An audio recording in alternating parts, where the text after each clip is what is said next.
Good afternoon, everybody. It's 5, make it 6 minutes past the hour of 3 o'clock on Super Talk 99.7, the 31st day of May, the last day of May. June is just around the corner, busting out all over. June is busting out all over. Isn't that what it's? I don't know. One way or the other, we're moving through this year in a quick pace. We've got a lot of stuff to cover here, so stand by. Let me start, of course, with yesterday's big news that has to do with Donald Trump and the conviction on 34 counts. I think that we will look back at this as rather a dark day in history, and as you look at the campaign, I think it's going to be sort of a point of inflection. I think that what you're going to see is going forward, things are going to be just a little different than they were before as a result of this. I think it's a game changer. And I think the big picture, I think that Democrats have overstepped their bounds. I think they always push too far. They go further than they need to go. And it backfires on them. And I think that's what is going to happen in this particular case. A lot of evidence in the initial going that this is not going to play out well for Democrats long run. And I'll get into that in just a moment.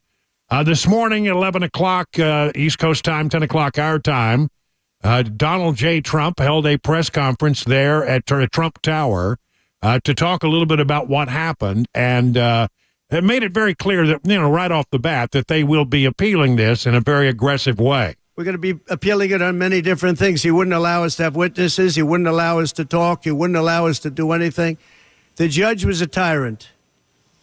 And you got to see that with Bob Costello, a fine man. I've never seen anything like it, and neither has anybody that was in that courthouse where he demanded that the courthouse be cleared. Now, the good news is most of the people in the courthouse were the media, and anybody that was in the media, if you're fair, you'll say, wow, that was anger. That was crazed. He was crazed.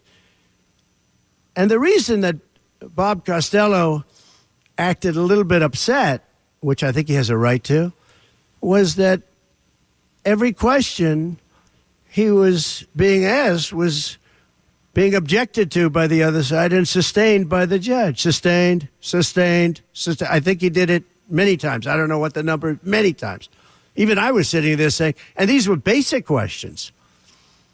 And I never saw anybody treated that way by a judge. And I've been treated very badly by two other judges also, because it's all the same thing. And it all comes out of the White House. Crooked Joe Biden, the worst president in the history of our country. He's the worst president in the history of our country. The most incompetent. He's the dumbest president we've ever had. He's the dumbest president, most incompetent president, and he's the most dishonest president we've ever had. And so many of he's a Manchurian candidate. You take a look at the way he treats China, Russia, so many others. I ended the Russian pipeline. It was dead. He comes in and he approves it. And he gets $3.5 million, meaning $3.5 million is paid to the family, his family, from the mayor of Moscow's wife. And I said, where did that come from? Nobody wants to talk about it. But he's a very big danger to our country. And the only way they think they can win this election is by doing exactly what they're doing right now, win it in the courts because they can't win it at the ballot box. Well, what about this idea, though, of an appeal, and how might it go? CNN's legal analyst, this is CNN speaking here, their legal analyst said that, there is some stuff there that is possibly reversible error. So I think the top grounds for appeal is the fact that we had a state court here, a state prosecutor, enforcing, in part, a federal election crime. For the first time, actually, in U.S. history. We've never before seen a case where any state or county level prosecutor has charged as part of their case or as a subpart of their case a violation of the Federal Election Campaign Act. So this is the first time that's happened. It was briefed to Judge Merchan. Judge Merchan said, I find it okay. I find it acceptable under New York state law. But that's going to be issue 1A on the appeal. We don't know what the answer will be. It's unprecedented. Mark O'Mara, likelihood of a successful appeal? I think there's a great likelihood, and the reason why is there are a number of issues. Ellie brought one up. I have always complained about the way this jury was. It was not handled during the trial. I think with the massive focus on this case that they should have been sequestered, they certainly should have been sequestered during the deliberations. I think they should have been sequestered for the week before. Still don't understand why there was a week delay with a trial that everybody knew was going to go towards closing arguments and a jury. But even maybe during the trial itself, they should have been sequestered. And the reason why is there is going to be thousands of examples of potential infection. At this point, they'll find out who the jurors are. They will backtrack them to every house that they went to watch the billboards they saw, the newsstands they passed by. So I have a real concern that the judge, who has to ensure the freedom given by the jury process, wasn't, because this jury was not well protected. And that's only one of 100. So there's a couple of thoughts from the CNN analyst. I think this trial is full of reversible error. Absolutely, I do. And as you heard, Eli Honig, his first point was about whether the case really should have been brought at all, even on its premise. But one way or the other, I think that listening to some of the top legal analysts in this country, that there's a good chance of an appeal here, a successful appeal. And some people are saying go straight to the Supreme Court, and that may happen.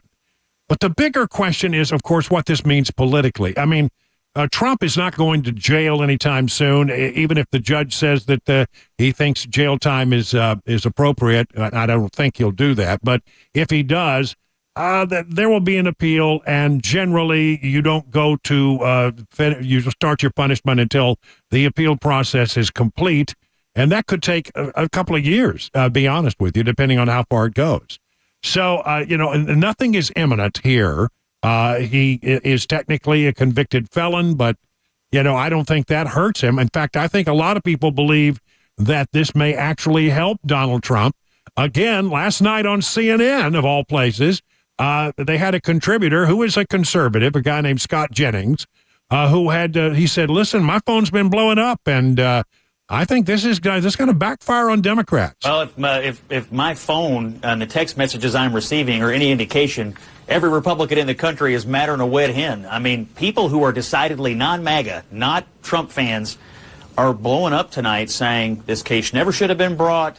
This was ridiculous charges. It was egregious use of the criminal justice system. And I mean, I'm hearing people say, I had no intention of voting for Donald Trump, and now I am. And then if you ask the Trump campaign what's happening, they literally broke their online donation portal because people were rushing to the internet to give them money in the minutes after the verdict. So I think there's a real chance here. This is going to massively backfire on the Democrats and help Donald Trump. Well, I mean, apparently that's happening. I've got a story that I'll do when we get to our 2024 report in the bottom half of this hour.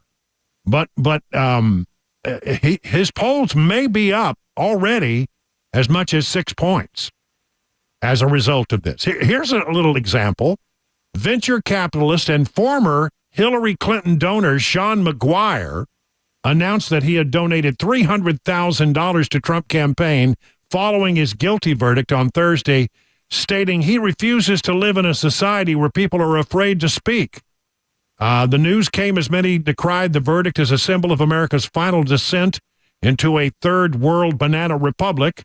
McGuire was one of many high-profile people who began supporting Trump following the verdict. I just donated $300,000 to President Trump. The timing isn't a coincidence. He said he donated and voted for Hillary in 2016. I know that I'll lose friends for this. Some will refuse to do business with me.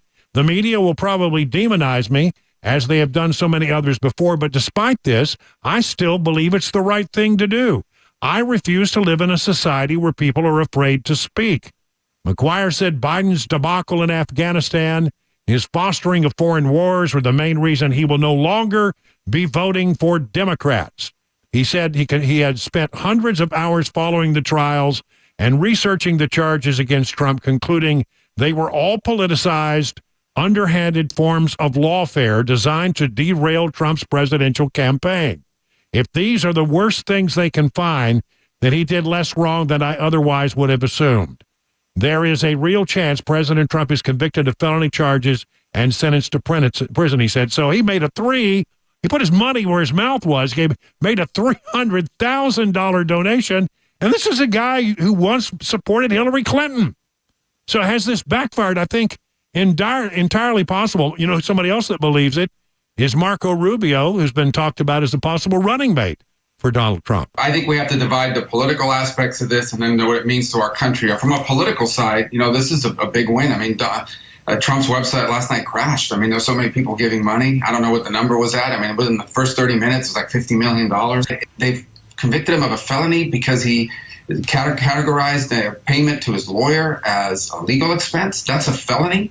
So I think people look at that as the whole thing is nuts. And when you tell them the judge was an open Biden supporter, his daughter is the Democratic operative, the jury, of course, was selected from Manhattan, the DA promised to put Trump away while he was running for office, before he knew what he was going to charge him with. You add all these elements, and then the way the trial was conducted. Politically, I think Trump benefits from this. I think they elected him president last night. Wow. But what does this mean to our country? What this means to our country is that we now live in the United States of America that looks like the countries I have visited over the years and that we have lectured for years about rule of law, a place where the court system is weaponized. It is used to go after political opponents and the people who work for them with a very clear message. If you stand in our way, we are going to make your life a misery. And, you know, Trump has the means and the resources to pay for lawyers and fight this thing. Most people out there, myself included, if I were charged and facing all of this, it would bankrupt me. I would have to plead guilty to stuff just to get it out of the way, because it would bankrupt me.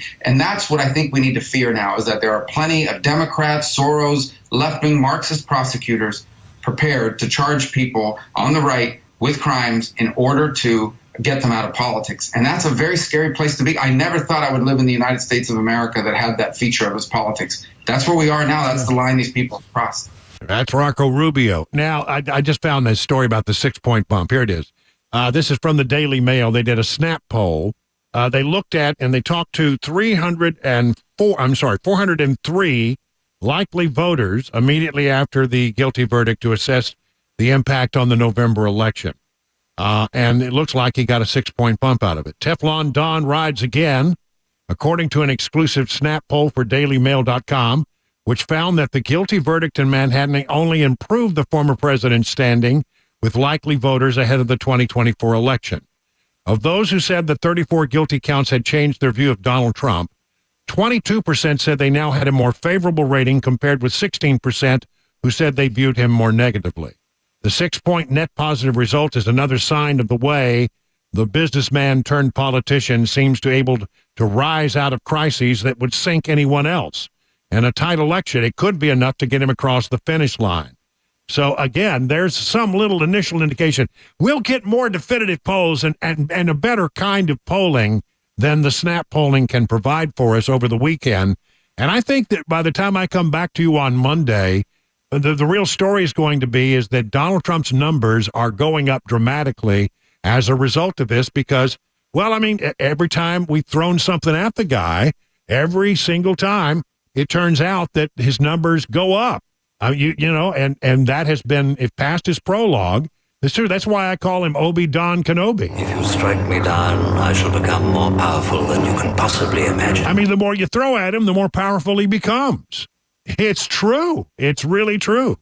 Real quick point, apparently, about whether or not he can vote in Florida. Yes, apparently he can vote in Florida, because Florida follows the recommendation of the state where the crime has been prosecuted. And in New York State, you are not prohibited from voting as a felon until you start your jail time.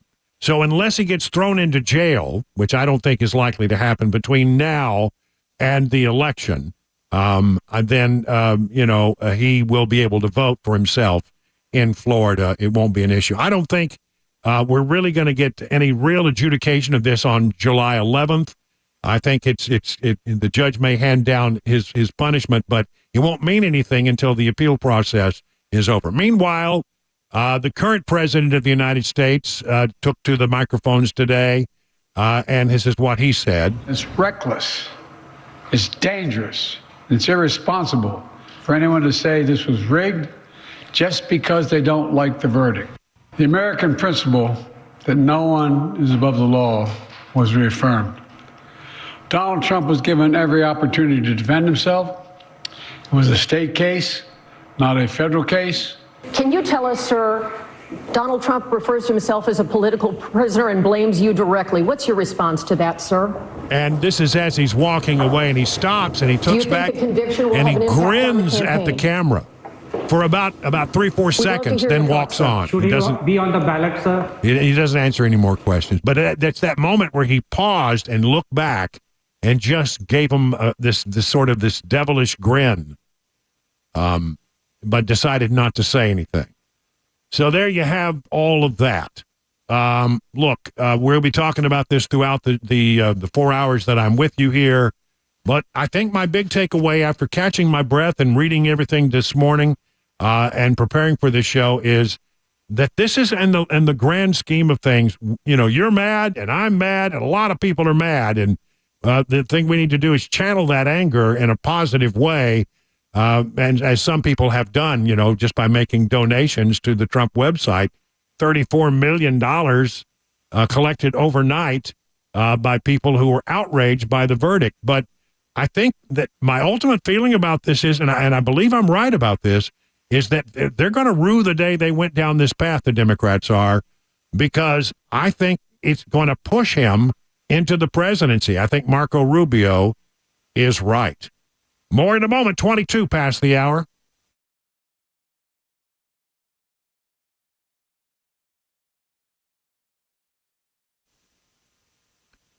Oh, busy bee, when you need heat or cold AC, you know the number, 615-775-7833. You know, listen, you need to be a member of the Beehive Club like I am. Starts at $99, and that's the way you do preventative maintenance that extends the life of your system and catches problems before they become bigger problems. You get 3 annual tune-ups, one aimed at heating, one aimed at cooling, one aimed at plumbing, 10% discount on repairs, priority front-of-the-line service, $100 annual accrued replacement credit with a maximum of $1,000 of overtime. You won't pay overtime, you won't pay holiday fees, and you'll be made aware of exclusive Beehive member promotions. Now, if you have a big heating and cooling project, and, you know, these things do wear down over time, and occasionally you're faced with having to replace an entire system. Well, here's the thing. No interest if paid in full within 15 months with approved credit. If you have a plumbing project, it's 18 months with approved credit. No 0% interest. What a deal that is. Busy Bee Plumbing, Heating, and Cooling is your official Rude Pro partner for satisfaction guaranteed. Call Busy Bee Plumbing, Heating, and Cooling, 615-775-7833, online at busybehvac.com. Won't you take me back to Tennessee? I'm going to give it away. We're going to do TikTok today. Oh, TikTok or talk? Talk. Okay. TALK. Spring is here.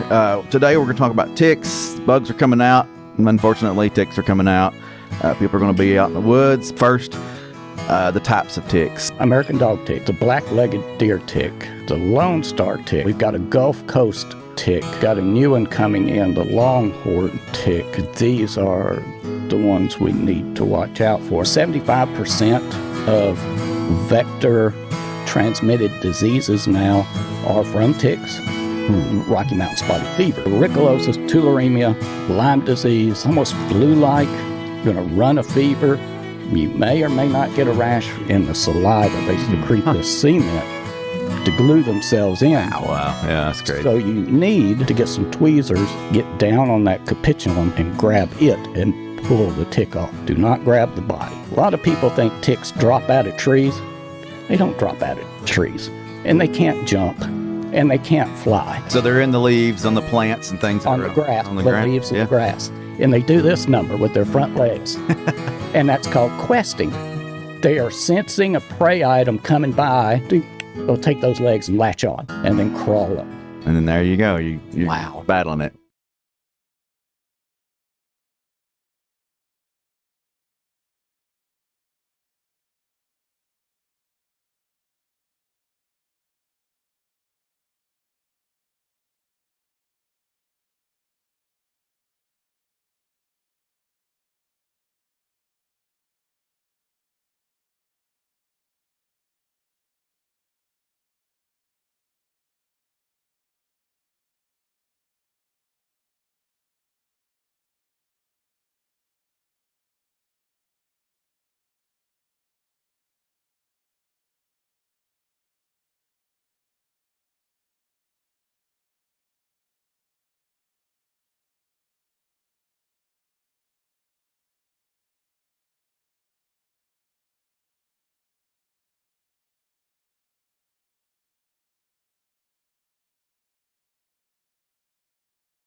President Biden today spoke at the White House. He laid out a three-phase deal to end the war between Israel and Hamas. Plus, we've got updates on the jurors in Idaho deciding between a murder case. 3:30 Super Talk 99.7 WTN. Yeah, there's Mac Morey with all your stories in the newsroom. He's also the star of the runaway smash hit, Mac Morey's Wide, Wacky, Weird World of Wonderful Sports, or something like that. He'll be with us at 5:25 for that as well. He only got a few more chances to get the name right. So yeah, well, I mean, has that announcement officially been made? That has been made today. It did happen, yes. Well, then maybe we should go ahead and repeat it here. And I had not planned to do this now, but sorry, Brian. It's great because it's with a bit of sadness, but with also a great deal of excitement for you personally.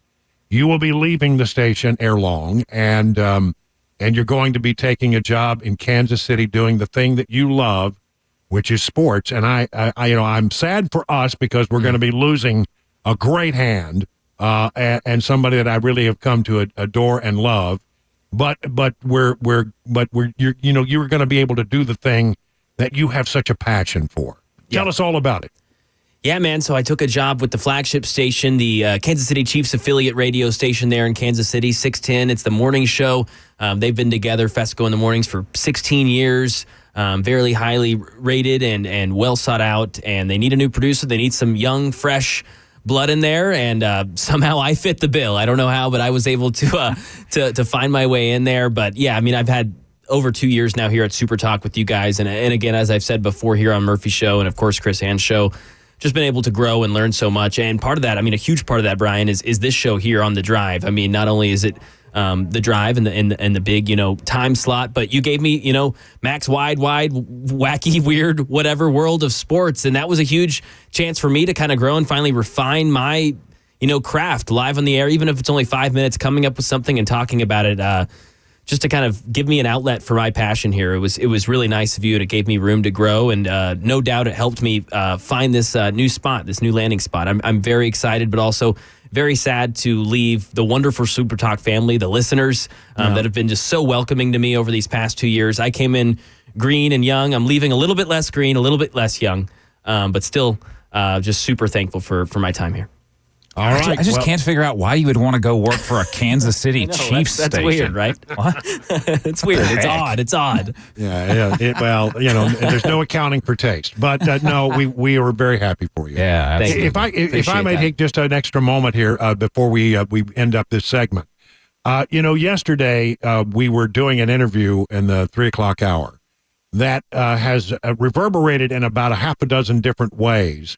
With regard to an investigation complaint that was made against the Nashville Police Department.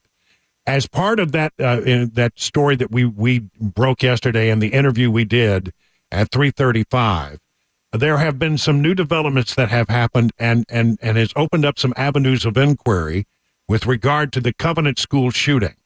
Now, I have been doing some independent reporting on this for some time now. And in the 4 o'clock hour, if you want to know the very latest on this, you should listen because I'll have some what I think is pretty dramatic news regarding the ongoing investigation into the Covenant School shooting and where it stands and why the investigation, there are questions about why the investigation has not moved forward. You're going to get some of those answers, I think, in the 4 o'clock hour. So we had to sort of bypassed that yesterday because of all the breaking news regarding Donald Trump, which of course was another huge story.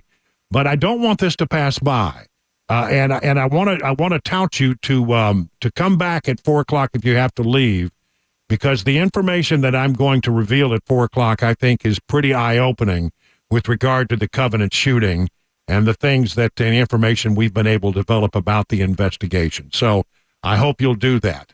I really do. Please plan to be back here at 4 o'clock for that. But right now it is time for the news at 3:31.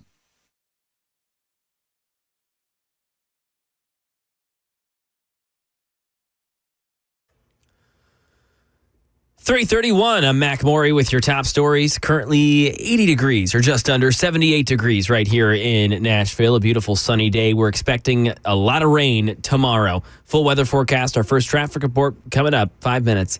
calling it a decisive moment. President Biden at the White House laying out a three-phase deal to end the war between Israel and Hamas. It comes nearly 8 months after Hamas carried out the October 7th attacks. And as Israel's military confirms forces are now operating in central parts of Rafah, President Biden says Israel has offered Hamas a three-phase proposal that includes a complete ceasefire, the release of all hostages and prisoners, the delivery of aid, negotiations to end the war, and a major reconstruction plan for Gaza. Here's Mary Bruce. The president also nodding, of course, to the political pressure and mounting anger and frustration that we have seen play out in this country. The president saying, he understands it. He shares their frustration that what everyone is seeing, what the world is witnessing in Gaza is deeply painful. And the president seemed to urge everyone to also help up the pressure on Hamas to accept this deal.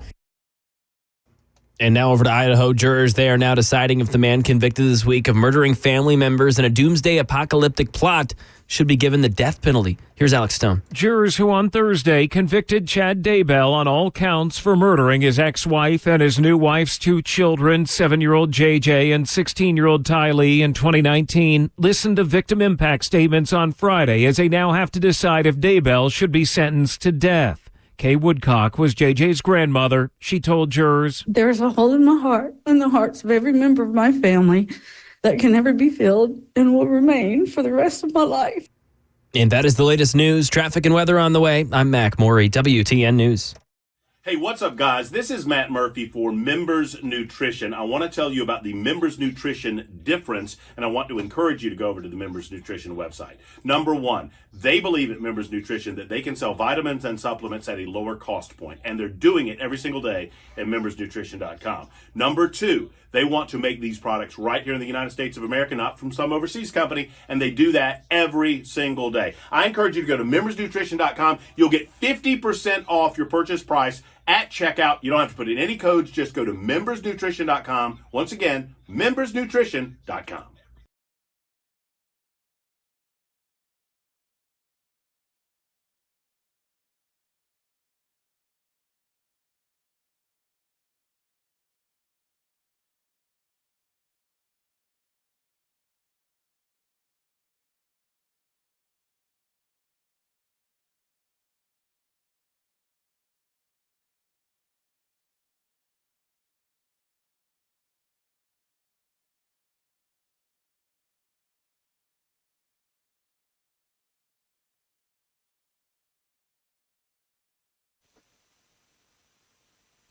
Grace Point Healthcare is the standard for affordable, comprehensive, and convenient medicine. You may wonder how that all works. Well, they're a direct pay provider, and your healthcare is delivered without the red tape of an insurer's guidelines. I mean, do you really want the insurance company getting between you and your doctor?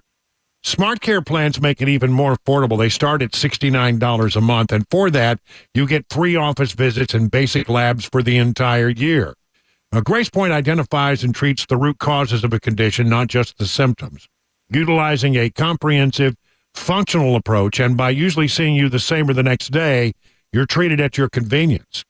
Grace Point Healthcare means affordable, comprehensive, and convenient medicine delivered the old-fashioned way.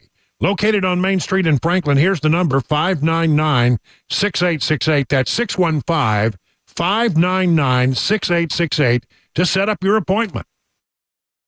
Hey, what's up, guys? This is Matt Murphy for Members Nutrition. I want to tell you about the Members Nutrition difference, and I want to encourage you to go over to the Members Nutrition website. Number one, they believe at Members Nutrition that they can sell vitamins and supplements at a lower cost point, and they're doing it every single day at membersnutrition.com. Number two, they want to make these products right here in the United States of America, not from some overseas company, and they do that every single day. I encourage you to go to membersnutrition.com. You'll get 50% off your purchase price at checkout. You don't have to put in any codes. Just go to membersnutrition.com. Once again, membersnutrition.com.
It's Friday, 3:38 on Super Talk 99.7. Brian Wilson in the chair, bringing you news and information all the way till 7 o'clock tonight.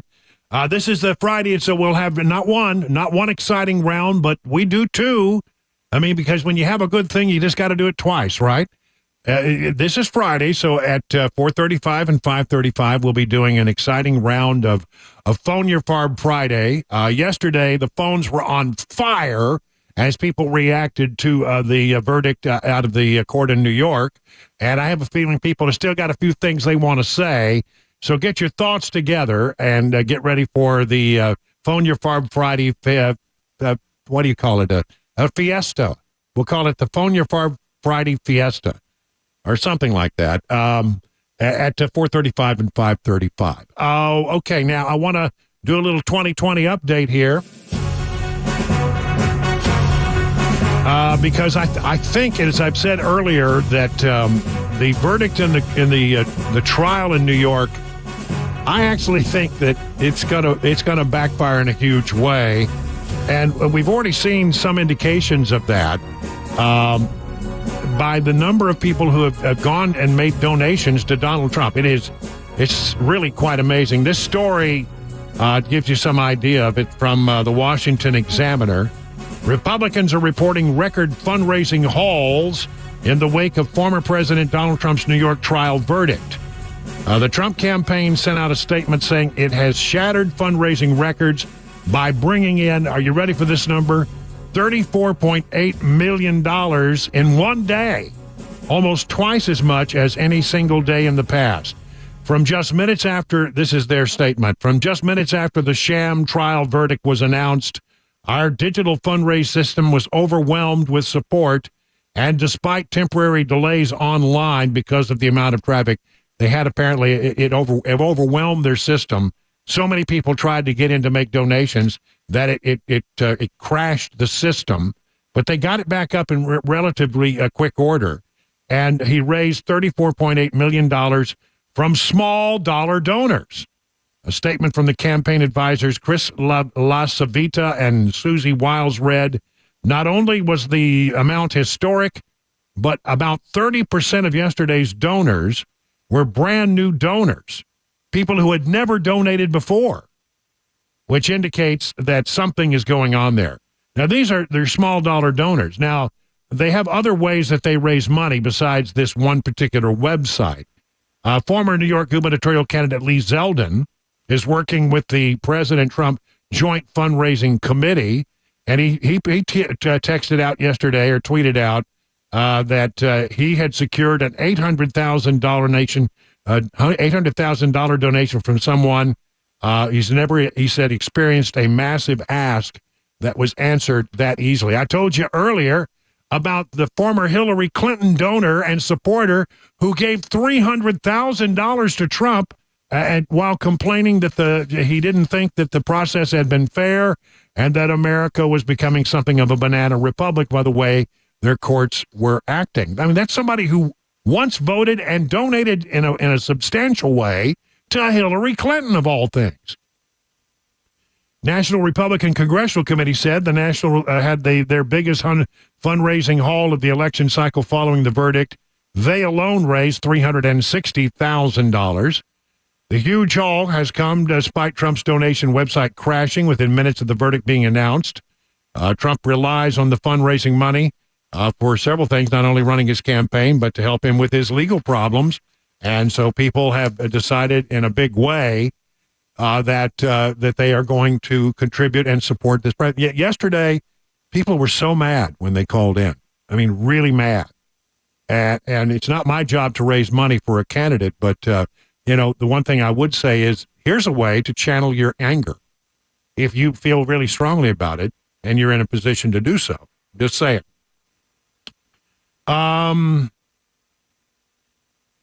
There's some other stuff out there. Let me just go through a couple of interesting polls here that I've found, and I'm not going to get into a lot of numbers, but what these polls show us, I think, are very significant developments in the campaign.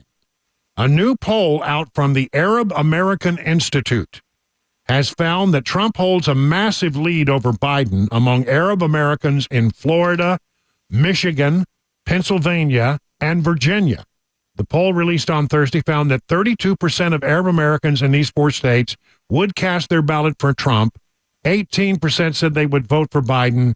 That's a 14-point lead. The option of not sure was selected more than Biden, with 25% saying so. I mean, I read that to say that they would sit on their hands. They will not participate.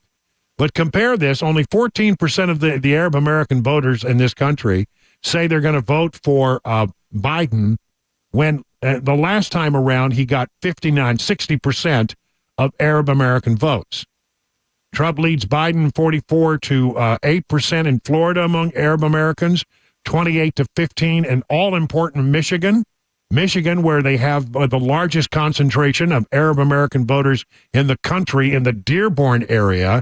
And Michigan there's 100,000 Arab voters, 100,000 Arab voters in Dearborn, Michigan. And that can make or break, a state's campaign. And Michigan, of course, is an all-important battleground state. And so that's pretty interesting there. In Virginia, where Trump and Biden are tied, the same is true with the Arab American vote. I mean, we saw a poll the other day, unbelievably, that Biden and Trump are tied in Virginia. Now, that is, I used to cover Virginia politics quite a bit. I'm pretty familiar with how things work there in Virginia politically. And it has been a pretty reliably blue state for a while now.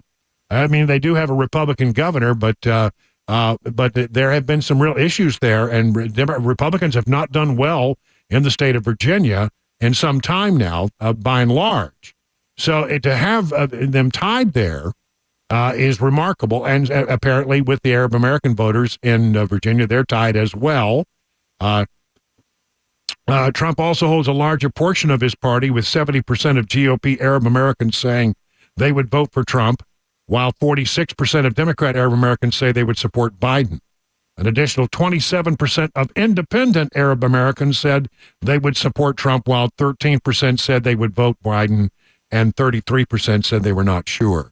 I think Arab voters are very upset about what happened in Israel.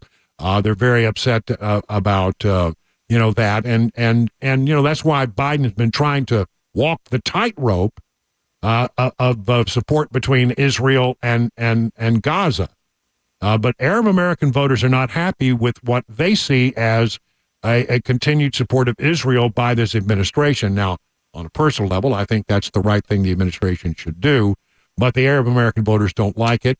And so Biden has tried to walk this tightrope, and it's not gone well for him. He's alienated Arab voters. He's alienated Jewish voters in America, and those have been two constituencies that are very important to the Democrats. He's losing. Listen, he's losing with Arab Americans. He's losing with Hispanic. He's losing bleeding support in Hispanic. He's bleeding black support. Young people are leaving the Democrat Party. I mean, there is erosion all across the board, and none of it good for the Democrats, and all of it good for Donald Trump. Pretty interesting stuff. Listen to this. New York. Again, you would think a deep blue state, although he had a really successful rally in New Jersey nearby. He had a very successful rally in the Bronx. President Biden is ahead of former President Donald Trump in deep blue New York, but only by single digits, according to a 2024 election poll released Thursday. Emerson College. New Yorkers favor Biden over Trump by a 7-point margin, 48-41 in a head-to-head matchup. The 81-year-old president's lead expanded to 10 points in the Empire State when 12% of undecided voters were asked which candidate they were leaning to voting for. Again, if he's only if Biden is only ahead in New York by 7 points, and it's tied in Virginia, and he thinks he can, Trump thinks he can make a run in New Jersey, Trump thinks he can make a run in Minnesota, then the current president of the United States has to defend a lot of territory in a way that, quite frankly, would be very troubling if you're running for office, that to find out you've got to go and defend places like Virginia and New York and Minnesota and New Jersey. You have to actually run a campaign there. Something is happening. Something is happening. And again, I'm predicting, and we'll see whether I'm right or wrong, maybe by the time we get back on Monday, but I'm predicting that you're going to see a lot of polls over the weekend that suggest that this has gone very much in the favor of Donald Trump. That's the way it feels to me. And again, a lot of it is looking at what has happened in the past and just looking at a couple of signs here. Listen, this is anecdotal. What happens is you get anecdotal information and you sort of absorb it, but you say, well, okay, that's anecdotal. That's not scientific. What will the actual polls and the numbers show us when the polls start to come in? And I think that what you're going to have is polls that back up the anecdotal evidence we're seeing today, that this is probably in the long run going to help Donald Trump more than it hurts him.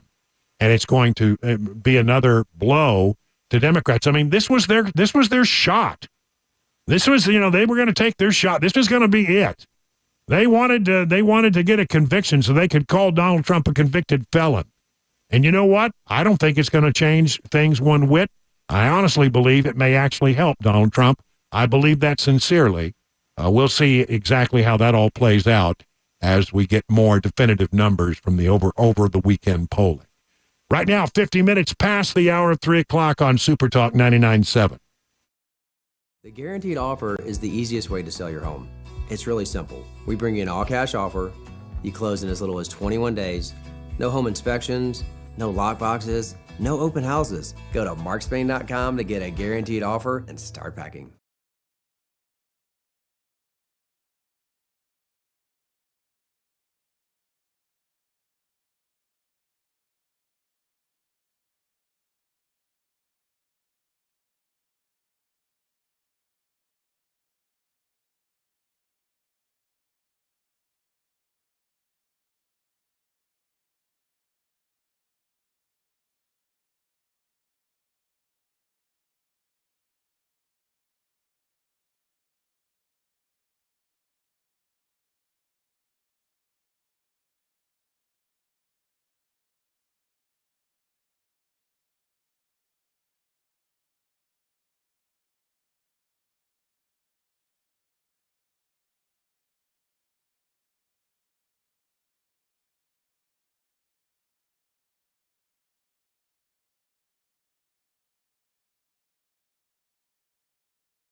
President Biden speaking publicly for the first time on Donald Trump's guilty conviction. Boat theft here in Tennessee. We've got a case, multi-million-dollar settlement involving the University of Virginia.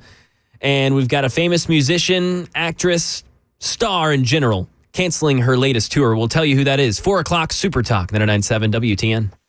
All right, let's take a look at the markets and see how things are shaping up. The Dow Jones Industrial had a good day today, up 574 points. Very green. S&P was up 42. NASDAQ down 2. So mix boards today. We have a mixture of red and green. But there's a lot more to this story. And for that, let's turn to John Maxon over at Beacon Capital Management to give us some analysis of what's driving the markets today. Good afternoon, John. Yeah, good afternoon, Brian. The NASDAQ was down just a little bit, but the S&P just finished its best May since 2003, and actually 6 of the last 7 months have been positive. I don't think people were really sure what was going to happen after the conviction yesterday of President Trump, but the market reacted really favorably to the PCE report, which came in lower, still kind of sticky, but in the right direction. So the market liked that quite a bit. And so basically what the market's going to be looking at next week is kind of a continuation of what's going to happen with inflation. We're going to have the jobs report along with the ADP employment and factory orders. Those are things going to be really important to the Fed's key picture and decision as to whether they're going to lower rates or not. But the market today was up again. All right. Thank you very much, John. Learn about all the things that John Maxon and the good people at Beacon Capital Management can do for you by going to their website, askbeaconnow.com. Coming up in the next hour, a major revelation with regard to the Covenant School shooting that we have developed here independently on the drive. I think if you are interested in that story, you would be well served to stand by for the next hour of the drive on Super Talk 99.7. 3:58.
Four o'clock, I'm Mac Morey with your top stories. Currently 80 degrees in Nashville. Traffic and a weather forecast coming up in 5 minutes. President Biden made his first public comments on Donald Trump's conviction on 34 felony counts of falsifying business records. Before speaking on the war between Israel and Hamas at the White House today, President Biden said Trump's conviction came after a fair trial. Karen Travers. President Biden called it, quote, reckless, dangerous, and irresponsible for Donald Trump and his allies to attack the verdict by the jury in New York and the justice system in general. The president seemed to push back on accusations from the former president and his supporters that his administration was behind the prosecution. Donald Trump was given every opportunity to defend himself. It was a state case, not a federal case, and it was heard by a jury of 12 citizens, 12 Americans, 12 people like you. And here in Tennessee, boat theft. 24-year-old Chase Brody Brown was arrested yesterday after being accused of stealing a boat from TNT Water Sports through a series of fraudulent actions. TNT Water Sports first went to Facebook with a reward offer to find any information on the stolen 08 Malibu 247 LSV that was taken. Brown was stealing the merchandise with a credit union cashier's check and then would turn around and sell it on Facebook Marketplace. Brown, now in custody on a $300,000 bond, is set to appear in a court on June 21st. The University of Virginia agreeing to a multi-million-dollar settlement related to a deadly campus shooting. Dave Packer reports. The 2022 shooting happened as University of Virginia football players returned to campus on a bus from a field trip. Police say a UVA student and former member of the school's football team opened fire near a parking garage, killing 3 football players and wounding 2 students. UVA agreeing to pay a $9 million settlement, $2 million to each of the families of the students who were killed, and the remainder of the settlement to the wounded students. Murder charges against the alleged shooter, Christopher Darnell Jones Jr., were upgraded in 2023 from second-degree murder to aggravated murder. His trial scheduled for January. In entertainment news, Jennifer Lopez's latest tour has been canceled. Jason Nathanson. Jennifer Lopez's This Is Me live tour is no more, officially canceled. An official statement from concert promoter Live Nation says that Lopez is taking time off to be with her children, family, and close friends. Lopez writes on her website that she is completely heartsick and devastated about letting fans down, and she wouldn't do this unless she felt it was absolutely necessary. The tour, which started earlier this year, saw a rebranding of the name and several shows canceled. Speculation was that ticket sales were poor, and reception was cold to her recent album and 2 album-related films. And that is the latest news. Traffic and weather on the way. I'm Mac Morey, WTN News. The guaranteed offer is the easiest way to sell your home. It's really simple. We bring you an all-cash offer. You close in as little as 21 days. No home inspections, no lock boxes, no open houses. Go to markspain.com to get a guaranteed offer and start packing.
Good afternoon, everybody. 7 minutes now past the hour of 4 o'clock on Super Talk. Brian Wilson in the chair on this 31st day of May, the last day of May. We are glad that you are with us as you try to get home on this Friday afternoon. We'll bring you some news and information and a lot of stuff to keep you informed and entertained as you carry out your Friday afternoon activities. Now, yesterday at about 3:35, we found ourselves in this unusual situation where the verdict was starting to come down on Donald Trump at a time that we were conducting an interview that I thought was pretty important. And so we had to sort of finish up that interview and then move on to Donald Trump, and then we didn't get back to this other thing. But since our interview yesterday, there have been a lot of reverberations, and I feel like I need to revisit some of this stuff. And as a result of some of the things that we learned yesterday in that interview, I will in a few moments reveal some information that I have about the state of the investigation into the Covenant School shooting. So bear with me as I sort of back into all this.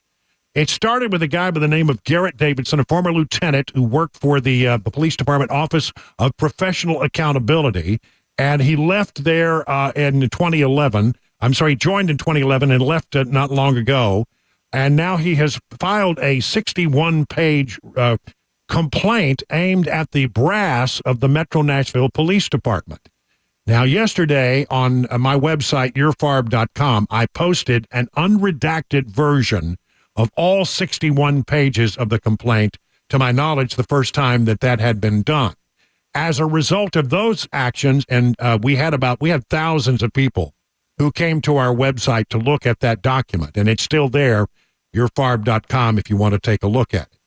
All right, so that was yesterday.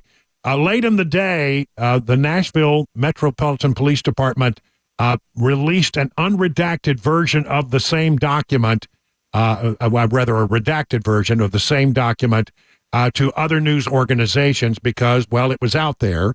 We had published the unredacted. They put out a redacted version of that. And then following up on that and some of the allegations that have been leveled at the brass of the Metro Nashville Police Department, the city is now launching an independent investigation into the Metro Nashville Police Department. They've picked a guy by the name of Edward L. Stanton III of the Butler Snow Law Firm in Memphis to conduct an independent investigation of the allegations that have been laid out by Garrett Davidson, who we talked to yesterday at length. So there was that. So there is something happening as a result of our interview yesterday, the release of the document on yourfarb.com, and now another shoe has dropped in that the city will conduct an independent investigation of these allegations. But there were many other ways that this conversation that we had yesterday with Garrett Davidson reverberated, and one of them had to do with his discussion of how the department had handled the leak investigation, the Covenant leak investigation. As you know, several pages of the Covenant Shooters Manifesto were released. There was an investigation. Apparently, 3 or 4 more people who were involved in and knowing about that information were investigated very closely. It was determined that none of them had been responsible for the leak, but at the end of the day, that unit was disbanded. Okay, so that was the part of the development. I asked Garrett Davidson about this yesterday, and here's exactly what he had to say. Do you have any guidance or any thoughts, or do you have any inside knowledge about where that investigation stands? Because we hear it's still open. We're talking about the Covenant School investigation at this point. I don't. I'm not privy to some of the active criminal aspects of it. I know there had been a search warrant served at one of the practitioner's offices, and I think home as well, regarding some documentation. I'm a little skeptical that it's active, open, and actually being worked. And I don't know if it was, why it hadn't already been presented to DA Funk to go ahead and see about an indictment on that individual in question. I think there's some smoke and mirrors there. Well, let me sort of explain a little bit more. By practitioner, I believe we're talking about the person who was the shooter's therapist. And we do know that the shooter had been going through some kind of therapy. And the question is, what had the shooter told the therapist? Okay, so now here's where I'm going to break away, and this is my own independent reporting, okay? Based on my reporting in consultation with two independent sources who are in position to know some of the inner workings of the Metro Nashville Police Department Covenant School shooting investigation, the ongoing investigation apparently focuses on the shooter's therapist. Metro Nashville Police Department is remaining silent on this, but sources familiar with the investigation confirm that search warrants were run on the home and office of the therapist in an effort to obtain notes of the therapy sessions with the Covenant School shooter. One source says detectives have evidence that the shooter told the therapist about fantasies that involved, among other things, killing her parents and carrying out a school shooting of some kind.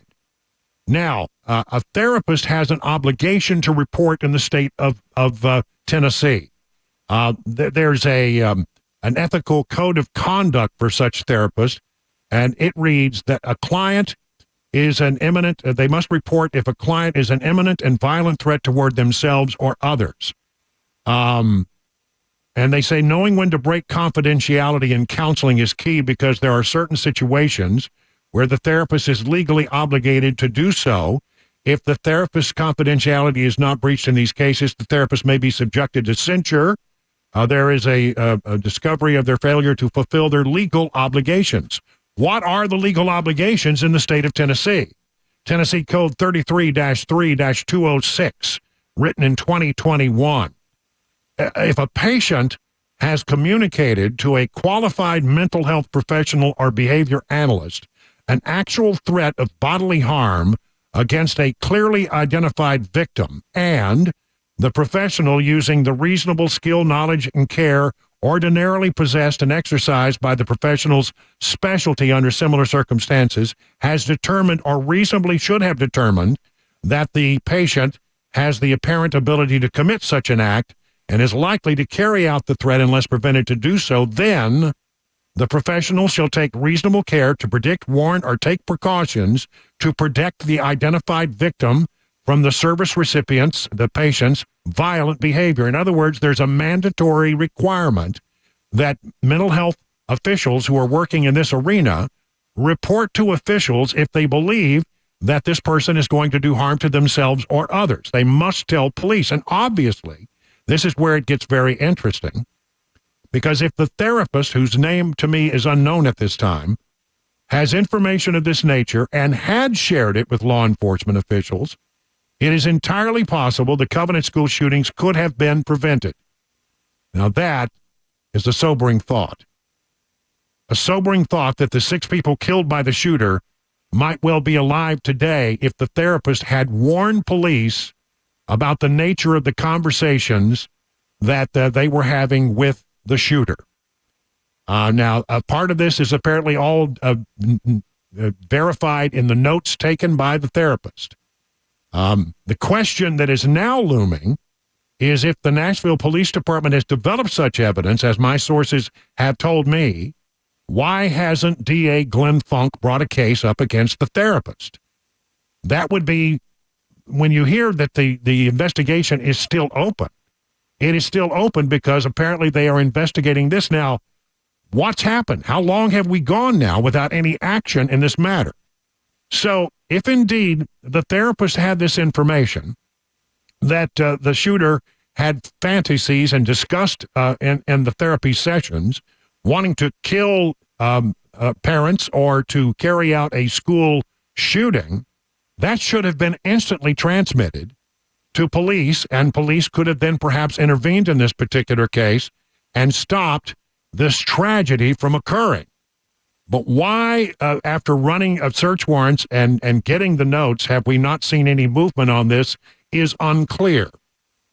Tennessee Star has picked up on some of our reporting and has gone to the police department and asked them that very question. Metro Nashville Police Department declined to comment on allegations by a recently retired Metro Nashville Police Department officer who claimed that police searched the home and office of a practitioner involved in the Covenant shooting investigation. And they have refused to make any comment about that. But we have that now as where things stand. Look, the day that the shooting went down was a terrible tragedy.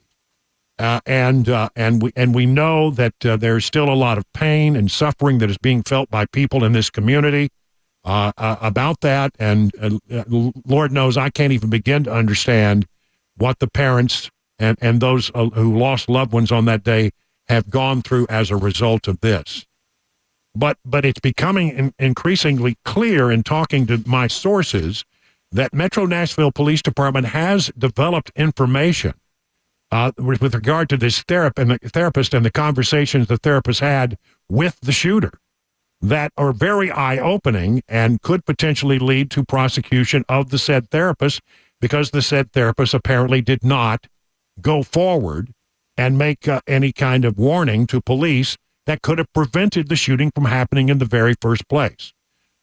I know this is a lot to absorb, but that is where I believe the investigation is right now, and it is baffling to me as to why this has not gone forward. We open our phone lines to anybody who may have information. We'll take that down and follow up on it. But my belief is at this time is that is where the investigation is headed. That is where the investigation is going. That is the pending question. And again, we've said time and time again that having the information from the manifestos, the diaries of the shooter being made public would be helpful in helping to come up with some kind of reason and some kind of answer to how we avoid these things from going forward in the first place. And I think that, if tougher laws are needed with regard to when a therapist must report such things could be looked at, it would be helpful to know exactly what's in those documents. It would be helpful to know exactly what the Metro Nashville Police Department has developed or has not developed. But the fact that we have this cone of silence around the investigation, which is largely being done because of the many, many lawsuits that have been filed and the many, many lawyers that are involved in trying to shut down the release of that information, I think that the public has a right to know exactly where this investigation stands. And if my information is incorrect, then come back and tell me so, and I'll be glad to make the correction. But I don't believe I'm wrong, and I believe my sources are correct on this. And I think there are real questions that need to be answered by the Metro Nashville Police Department about where this investigation is, why it hasn't gone any further forward, and I think there are answers that need to come from District Attorney Glenn Funk on this matter as well. 20 minutes now past the hour.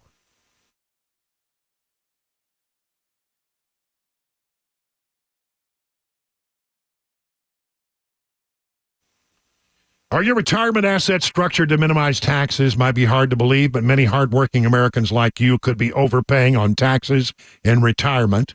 You could be taxed on your IRA, your 401k, or any other tax-deferred retirement accounts.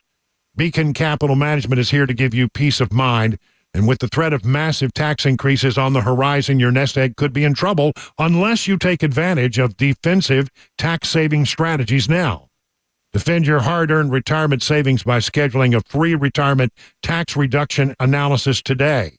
No cost, no pressure, no obligation. If you've saved more than $250,000 for retirement, don't wait any longer. Schedule your free retirement tax reduction analysis from Beacon. Just call this number, 615-488-9303, or visit AskBeaconNow.com.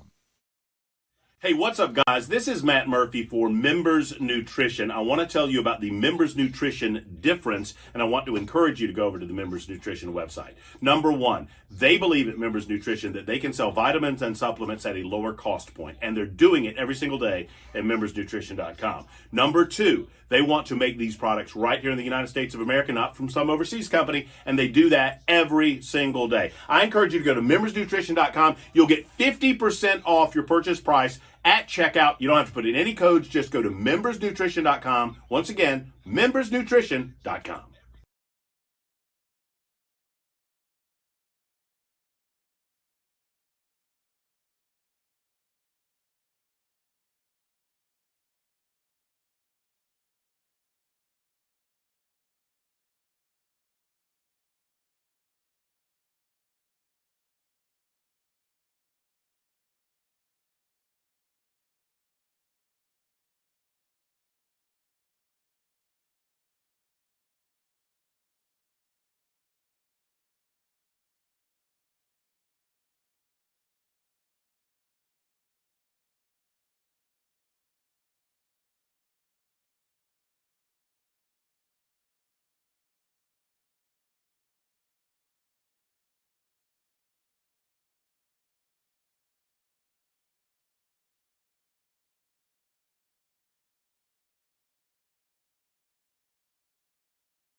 Former President Donald Trump addressing reporters this morning at Trump Tower following his guilty conviction on 34 counts of falsifying business records. Plus, our Money News report, taking a trip to Wall Street, all at 4:30 here. Super Talk 99.7 WTN.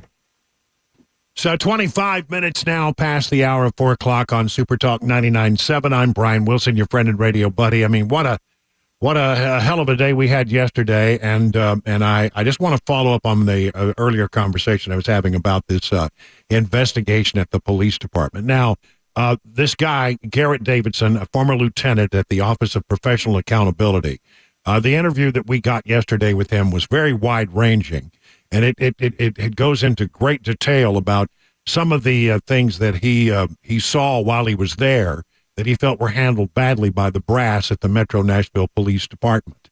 And as I say, 61-page complaint, which now has found its way to the Office of Professional Responsibility, to the mayor's office, to the Community Review Board.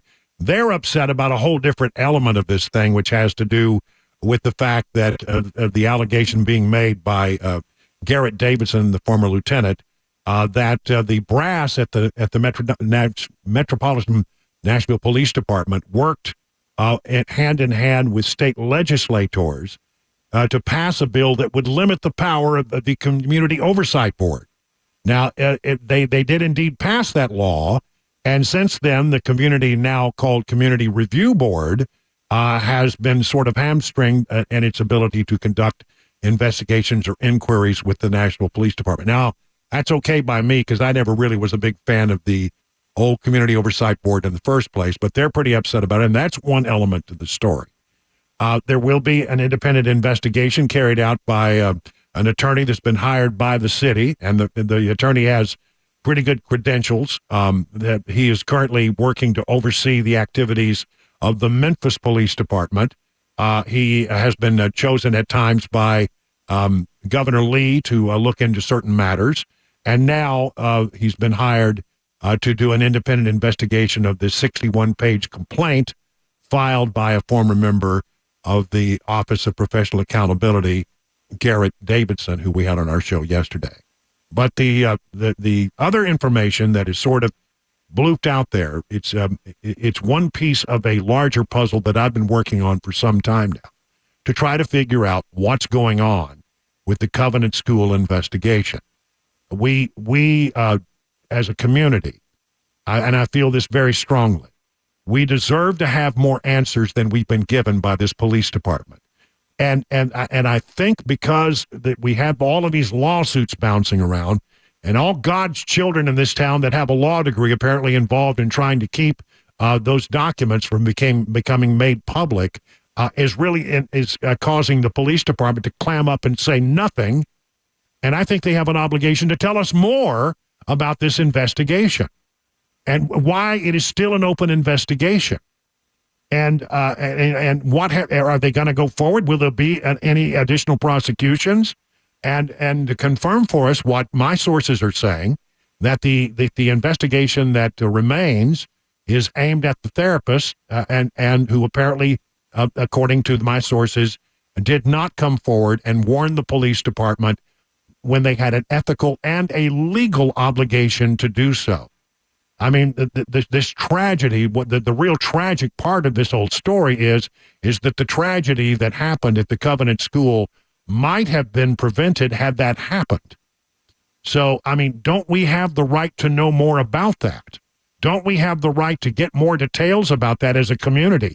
Don't the parents of the people who lost children that day, don't the loved ones of those who lost other people in that shooting, all 6 people died there, don't they have the right to have the answer of where this investigation stands and why nothing has gone forward on this? Is there a problem with the nature of the investigation? There are so many unanswered questions, and because with the passage of time, many people, it's faded from our memories, but I promise you one thing, it is never faded from my memory. It's burned, it's seared in my memory, and it's seared in the memories of many people who remember that horrible day in Nashville. We need some answers, and it's been long enough for the investigation to have been conducted. Is there going to be a prosecution, Or is there not going to be a prosecution? But we need to know the status of that investigation, and we need to know it now. Enough time has passed. Enough of this nonsense of, well, we got an open investigation. How open is it if you haven't taken any action by now, is the question. And if you haven't taken any action by now, what are the problems? Why not? We need to know these answers. And so I will pledge to you that this program will continue to stay on this story until we start to get some of those answers, because this community deserves to have answers that are out there that the police department has, but they're not sharing. 30 minutes now past the hour. Time for the news.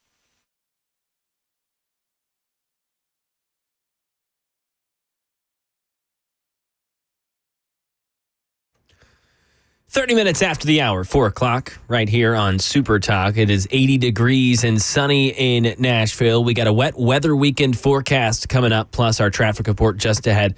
Former President Donald Trump addressed reporters at Trump Tower following his conviction yesterday on 34 counts of falsifying business records. Stephen Portnoy. We're going to be appealing over remarks that ran more than half an hour, after which he took no questions. The former president vowed to appeal his conviction, and he blasted the man who oversaw the trial. He wouldn't allow us to talk. He wouldn't allow us to do anything. The judge was a tyrant. It's Judge Juan Merchan who will now determine Trump's sentence.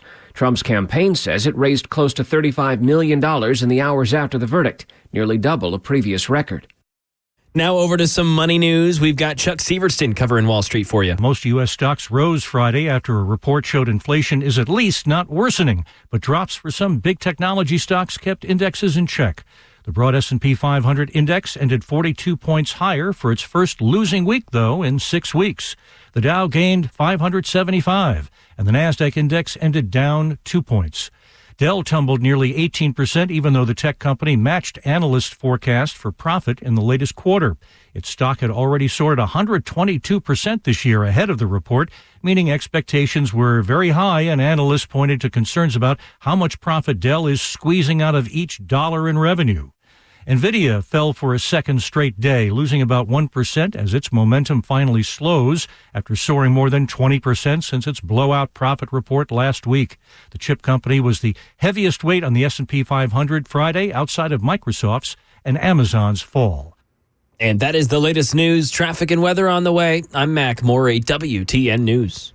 Hey, what's up, guys? This is Matt Murphy for Members Nutrition. I want to tell you about the Members Nutrition difference, and I want to encourage you to go over to the Members Nutrition website. Number one, they believe at Members Nutrition that they can sell vitamins and supplements at a lower cost point, and they're doing it every single day at membersnutrition.com. Number two, they want to make these products right here in the United States of America, not from some overseas company, and they do that every single day. I encourage you to go to membersnutrition.com. You'll get 50% off your purchase price at checkout. You don't have to put in any codes. Just go to membersnutrition.com. Once again, membersnutrition.com.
You know, how many times have you heard someone describe something as being the gold standard of this or that? Well, when it comes to finding an investment that protects you from runaway inflation, gold is the gold standard. It's a tried and true store of value consistent across generations. Maybe you've thought about adding gold or other precious metals to your portfolio, but you feel like you don't have knowledge you need to make a smart decision. That's the way I felt, but I got the professional guidance I needed at Nashville Gold and Coin. This is the way it works. You make an appointment, you sit down one-on-one with my friends at Nashville Gold and Coin. They'll answer your questions and help you make the precious metals investment that's right for you. It's friendly. You'll learn a lot. You'll never be subjected to a high-pressure sales pitch. Now, gold and silver can be a safe haven during uncertain economic times, and my friends at Nashville Gold and Coin are standing by to answer all your questions about the precious metals market. To set up your one-on-one appointment, just go to NashvilleGoldandCoin.com. That's NashvilleGoldandCoin.com.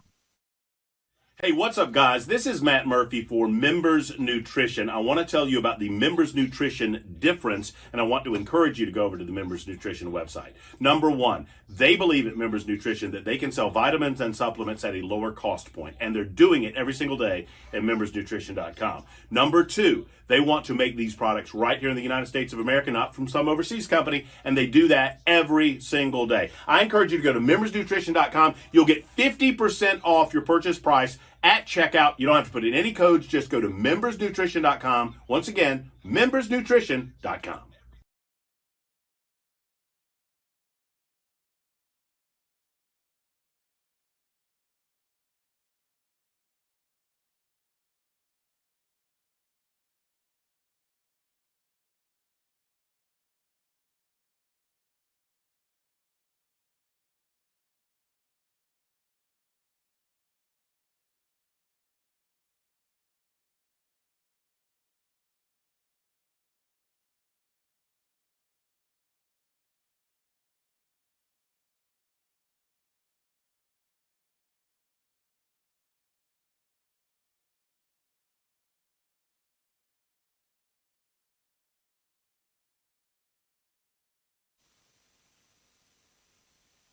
"36 minutes after the hour of 4 o'clock on Super Talk 99.7. I'm Brian Wilson, your friend and radio buddy, and it is a Friday. And because it's that time of the show on a Friday that we traditionally do this, it's time to do it once again. An exciting round of what we call Phone Your FARB Friday.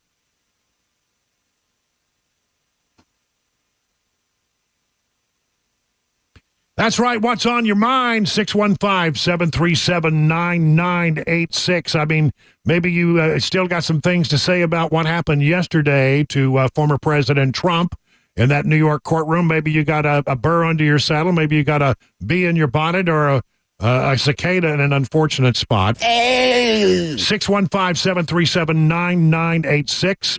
We will do this at 4:35. We'll do it again at 5:35, and we like to compare the two. It's not really a competition, but give us your best 4 o'clock people. Again, a lot of phone lines open today and a lot of stuff to talk about. 615-737-9986. Let's start with Lindsay in Pleasant Shade. Lindsay, hello. You're on with Brian on the Drive. Hey, Brian. I can't tell you how happy I am that the Covenant shooter, the therapist, is going to get questioned. It's about time. I know I've called in here before and told you that I think the doctor is directly responsible for my brother's death. And this just gives me hope that other doctors will be held accountable for what they're doing, especially legally. Well, the question is just how much has the questioning of that individual, the therapist in this particular case, whose name is not known to me at all. I don't have a name. But how much questioning has been done? We've been told that a couple of search warrants were run and documents were obtained. But beyond that, I don't know exactly where this investigation stands.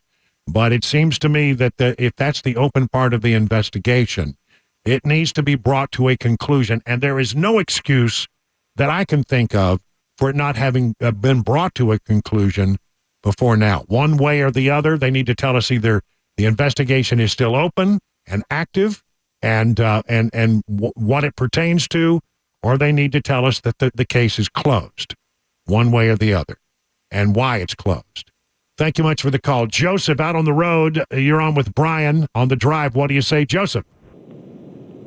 Hey, Brian. I'm calling about yesterday, mainly because I'm still a little ticked off about it. Yep. As an independent, I have no love for Trump. But here's my thing. That jury acted with zero integrity, and I can't say that it's necessarily their fault. Because here's one thing. I will read from the transcript that Judge Merchan said.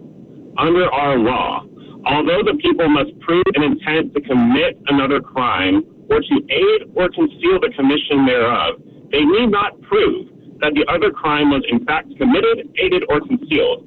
And otherwise stated, we can just say you committed a crime and we don't have to actually prove it. And I do not agree with that. And that is the standard they use to escalate it to a felony from a misdemeanor. So I'm going to protest today in downtown Nashville. Anyone wants to freaking join me. Thank you. All right. Thank you, Joseph. Appreciate that. Let's go to Monica, who's calling in from White House. Hello, Monica. You're on with Brian on the drive. Hey. Hi, Brian.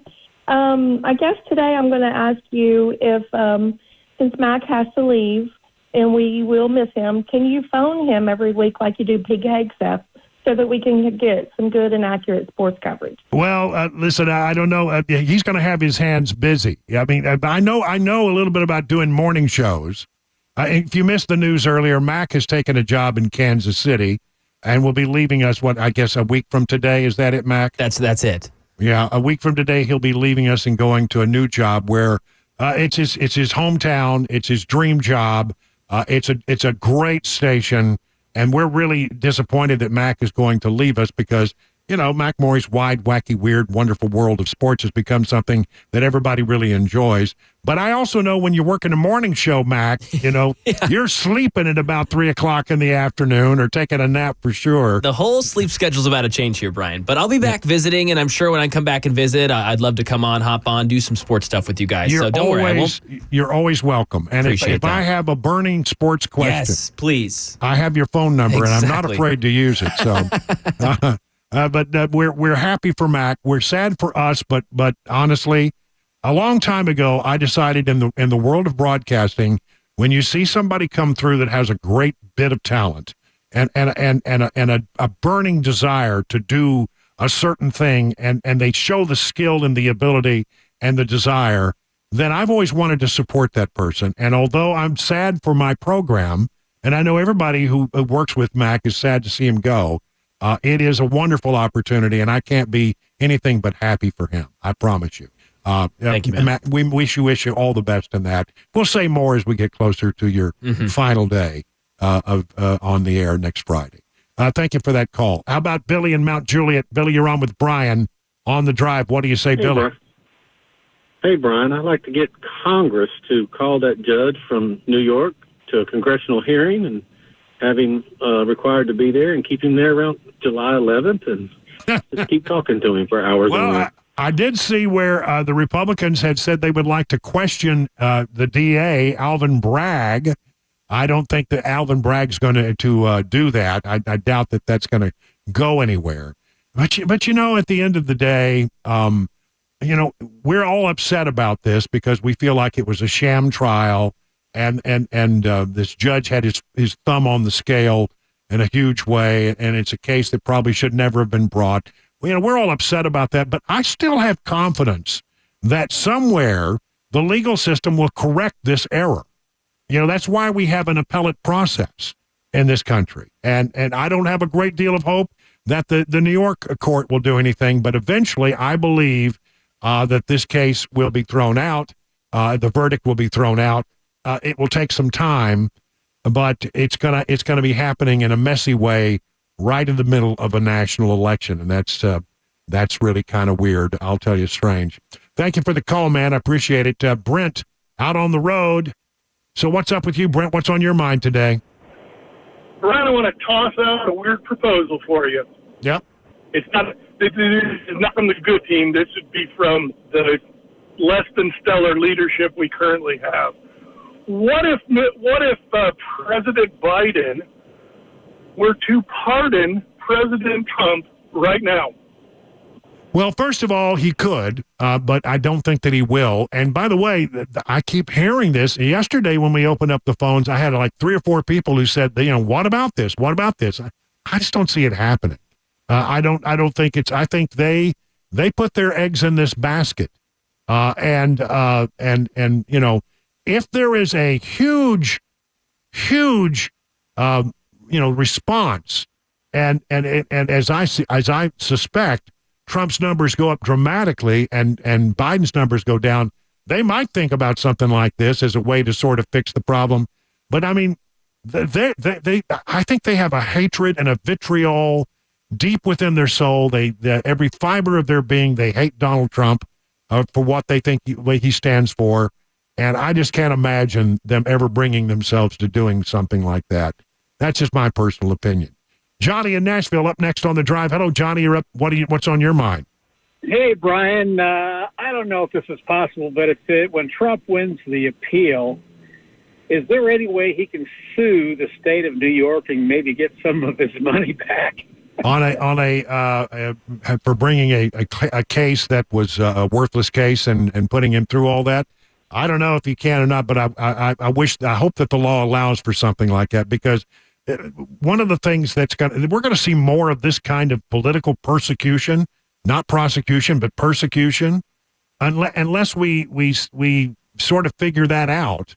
I think it's going to become a more common thing, and I wish there'd be some way that if you found that they had brought a worthless case, a case that had no merit, just for political reasons, I wish there would be something that could be done, because that would make them think twice before they tried it again. But I don't know that is likely to happen. Marva in Reedyville. Hello, Marva. You're on with Brian on the drive. Hey, Brian. How's it going? Hey, yesterday when I was at work, I listened to you guys all day long, and they said they were coming down with the counts, or the guilty or innocent. And I got in my truck, and I was burning out the pavement, and I couldn't get home in time to watch it on TV, which I'm glad I didn't, because the old Mac Maury, who's leaving us, and I'm really saddened about that whole situation. But I was sick to my stomach when I heard that. I don't know. I'm 58 years old, and I don't know what's going on in this country right now. I am so saddened with this whole situation. Yeah. It really is. It was a dark day for the jurisprudence system in our country. I really do believe that. Jim in Murfreesboro, same topic. Everybody really wants to talk about this. Jim, what's your thought? Well, one thing I know is that judges, when they overreach their power as a judge, or they don't do what they pledge to do as a judge, there's steps you can take to the border responsibility. So, I mean, how are these judges still staying on the bench for making the kind of judgments this judge is making? And why is the border responsibility in New York? Well, I guess it would be the bar would have to make a look at it. I'm sure there are other parts of the New York State Bar that would be responsible for looking at judges. I'm not familiar with that process in the state of New York, but I mean, are they likely to do so? No. I mean, they all look in New York. They all look at it the same way.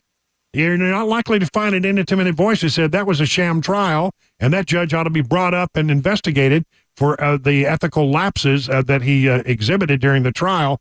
Well, you're not going to find anybody who wants to do that in New York, because they all look at it as one big happy club of liberal lawyers. And I just don't think that they're likely to find somebody willing to bring that against a judge and have it investigated in a fair way. I think that ship has sailed, sadly. Okay, let's see. But got time for a couple more. Again, everybody wants to talk about Trump. Brian in Lawrenceburg, you're up next on the drive. What's your thought about all that? Well, first off, Matt Moore, we wish him all the best. I know it's sad for y'all, but wish him all the best. I've got I got a question and a comment. My question is, if you think that there's a chance that this appellate court could overturn this conviction before sentencing? My expectation is it's possible, but not likely. Okay, and a comment, and I'll hang up. To all those Biden voters, I hope you were sleeping good tonight, because your day of reckoning is going to come on November 5th when the voters are going to stand up and vote your guy out of office when Trump gets this verdict's overturned and Trump wins.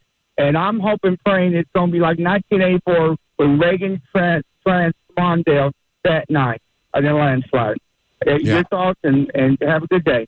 I think we'll be looking back at what happened yesterday in a very analytical way for years to come, and it will be something that that I think played out in a way that all sides had not predicted it would. I think the Democrats have bit off more than they can chew here, and I think they made an egregious error in going forward with this prosecution, and I think they will rue the day that they decided to go down this path, because I think it's going to absolutely 1,000% backfire on them. And with that, we'll leave it there. That's round one, a pretty good round, you 4 o'clock people. The 5 o'clock people have got their work cut out for them. It's 50 minutes now past the hour of 4 o'clock. The guaranteed offer is the easiest way to sell your home. It's really simple. We bring you an all-cash offer. You close in as little as 21 days. No home inspections, no lockboxes, no open houses. Go to markspain.com to get a guaranteed offer and start packing.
President Biden laying out a three-phase deal to end the war between Israel and Hamas. Crime in Tennessee, more at a WeGo bus station. Abortion news in the Lone Star State. Plus, country star Morgan Wallen's new bar is opening this weekend. We'll tell you all about it. 5 o'clock, Super Talk 99.7 WTN. You're going to miss me. Very much. No. I think you're going to miss these wonderful times, warm times we've had together. That's and true. All the times that, Warm. Well, but honestly, let's just say one thing. I mean, with all due respect, I'm very happy for you and your opportunity.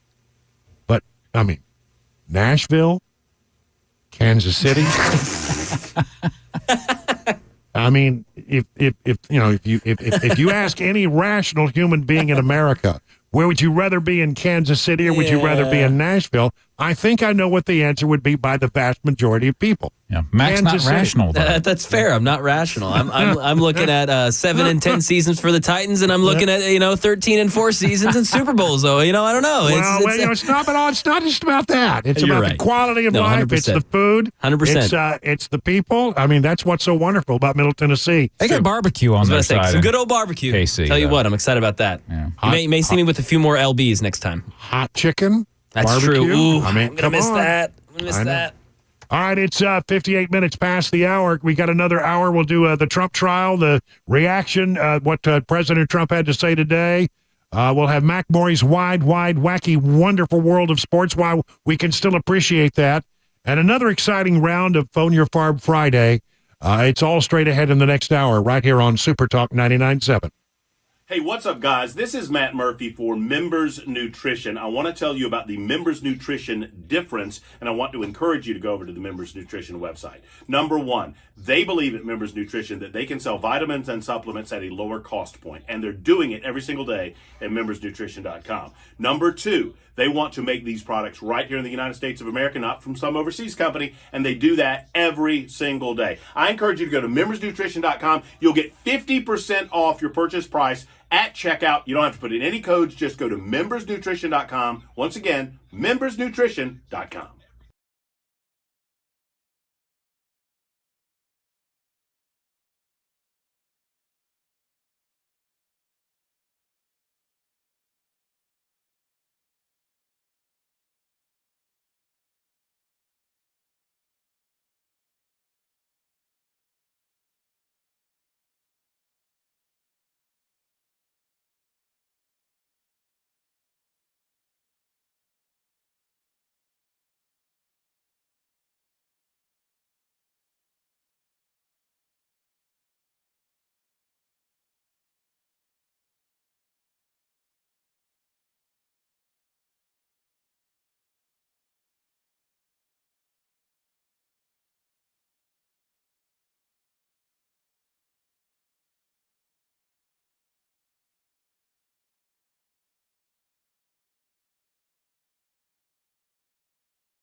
Five o'clock, I'm Mac Morey with your top stories. 78 degrees and a sunny day in Nashville. Traffic and weather 5 minutes away. Calling it a decisive moment, President Biden at the White House laying out a three-phase deal to end the war between Israel and Hamas. It comes nearly 8 months after Hamas carried out the October 7th attacks, and as Israel's military confirms forces are operating in central parts of Rafah, President Biden says Israel has offered Hamas a three-phase proposal. It includes a complete ceasefire, the release of all hostages and prisoners, the delivery of aid, negotiations to end the war, plus a major reconstruction plan for Gaza. Here's Mary Bruce. The president also nodding, of course, to the political pressure and mounting anger and frustration that we have seen play out in this country. The president saying, he understands it. He shares their frustration that what everyone is seeing, what the world is witnessing in Gaza is deeply painful. And the president seemed to urge everyone to also help up the pressure on Hamas to accept this deal. And in Tennessee, crime story, 25-year-old Brandon King arrested yesterday after yelling at people, forcing vehicles to drive around him in the middle of Broadway. Officials told him to stop. Instead, he ran away on foot to a WeGo bus station off of MLK Jr. Boulevard. Another officer found him there. They came to find that he had broken a bus window. During his arrest, officers found marijuana in King's right sock, and he admitted to drinking two, quote, 40s and a twisted tea. King was booked last night and charged with disorderly conduct, evading arrest, and public intoxication. In the Lone Star State, the Texas Supreme Court unanimously rejecting a challenge to the state's restrictive abortion ban. Dave Packer. The lawsuit was filed last year by more than 20 women who say the Texas abortion ban put their lives in danger. Women in the suit detailing they're being denied medically necessary abortions during pregnancy complications. A lower court had ruled that exceptions could be made in cases where it is unsafe for a woman to continue pregnancy, but the all-Republican Texas Supreme Court overturning that, ruling that the law, which only allows exceptions to the abortion ban when a person is at risk of death or serious physical impairment, is constitutional.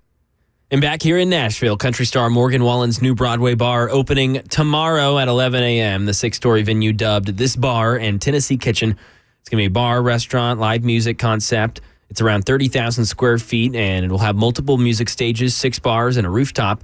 Previously, a sign for this bar was denied by Metro Nashville Council due to his past incidents in Nashville, most recently being arrested for throwing a chair off the top of another Broadway bar, and before that, being caught on video using a racial slur. That's the latest news. Traffic and weather on the way. I'm Mac Morey, WTN News. Hey, what's up, guys? This is Matt Murphy for Members Nutrition. I want to tell you about the Members Nutrition difference, and I want to encourage you to go over to the Members Nutrition website. Number one, they believe at Members Nutrition that they can sell vitamins and supplements at a lower cost point, and they're doing it every single day at membersnutrition.com. Number two, they want to make these products right here in the United States of America, not from some overseas company, and they do that every single day. I encourage you to go to membersnutrition.com. You'll get 50% off your purchase price at checkout. You don't have to put in any codes. Just go to membersnutrition.com. Once again, membersnutrition.com.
Well, good afternoon, everybody. It is 5:06. We're halfway through the show on this Friday, May 31st, last day of the week, last day of the month. How you doing out there? Everything okay? Are you getting home all right? I wish I had better news for you about the weather tomorrow, but I think we're talking about like an 80% chance of rain tomorrow. Maybe not a washout on Sunday. Maybe we'll get some it may be a little rain, but it'll be not a total washout. I'd go for that. Somebody got this. We need to work on this weather forecasting thing, and we're supposed to have the rain during the weeks and then sunshine on the weekends. That's the way it's supposed to work. Yeah, come on. But it's not working that way for us lately. Well, anyway, what I would say to you, if you get home, take advantage of the sunshine that you have before it gets dark today. I'm trying to figure out if I can. I get off the air at 7. I wonder if I can mow before it gets dark. I think you got time. I don't know. Although my zero-turn mower has headlights. Well, there you go. I just go out there and just go out there and do it. Yeah, me mowing at night. That'll be a sight. There's so much going on, but I guess we need to revisit this whole thing that happened yesterday and sort of look at some of the reaction to the verdict by that jury, that boneheaded jury and that boneheaded judge and that boneheaded trial. Look, I'm trying to keep a positive thought about this, and my first reaction was, I think, like many of you, I was angry. Because I don't think it's been a fair process at all. I think this is a sham of a trial. I think the judge was heavily had his thumb heavily on the scale in favor of the prosecution, and there was always the likelihood this was going to happen. Nobody I think is shocked, stunned, and amazed that there was a guilty verdict in this trial conducted by this judge, prosecuted by that particular district attorney. With a jury pool that comes from a very blue New York. It shouldn't have been too shocking. But at the end of the day, my sense of it is that there are as much reversible matters that can be appealed. I think there's reversible error all throughout this case. There's about the list of things that might make up reversible error are as long as my arm, and as you know, I have very long ape-like arms. And so I feel like that will work itself out. He's gonna, so they're gonna actually hand down the punishment on July 11th, and whatever it is, Trump is going to continue to campaign. Nothing will happen with regard to that because the appeal process could take us well into next year and beyond. So he won't go to jail until the appeal process is over, by and large. And there's no guarantee that he was going to be sentenced to jail anyway. So it doesn't hurt his campaign. Now, I think the Democrats thought it would. I think they thought, well, we'll call him a convicted felon, and his poll numbers were dropped. Well, friends, I don't think that's what's going to happen at all. I think Democrats have pushed beyond what is reasonable here. They're going to rue the day. I think at the end of the day, this will ultimately help Trump. And I'm not alone in believing that.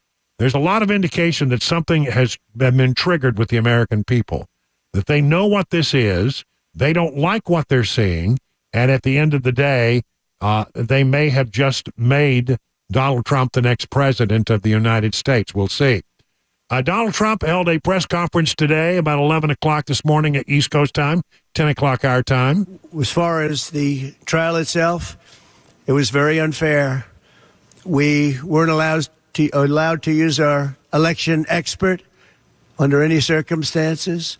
You saw what happened to some of the witnesses that were on our side. They were literally crucified by this man who looks like an angel, but he's really a devil. He looks so nice and soft. People say, oh, he seems like such a nice man. No, unless you saw him in action. And you saw that with a certain witness that went through hell. And when we wanted to do things, he wouldn't let us do those things. But when the government wanted something, they got everything. They got everything they wanted.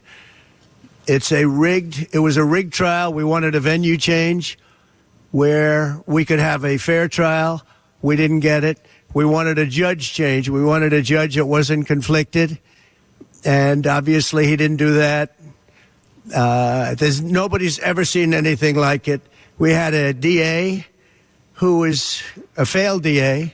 Crime is rampant in New York, violent crime. That's what he's really supposed to be looking at. Crime is rampant in New York. Yesterday in McDonald's, you had a man hitting him up with machetes, a machete. Whoever can imagine even a machete being wielded in a store, in a place where they're eating, and he's going rampant. And Bragg is down watching a trial on what they call crimes.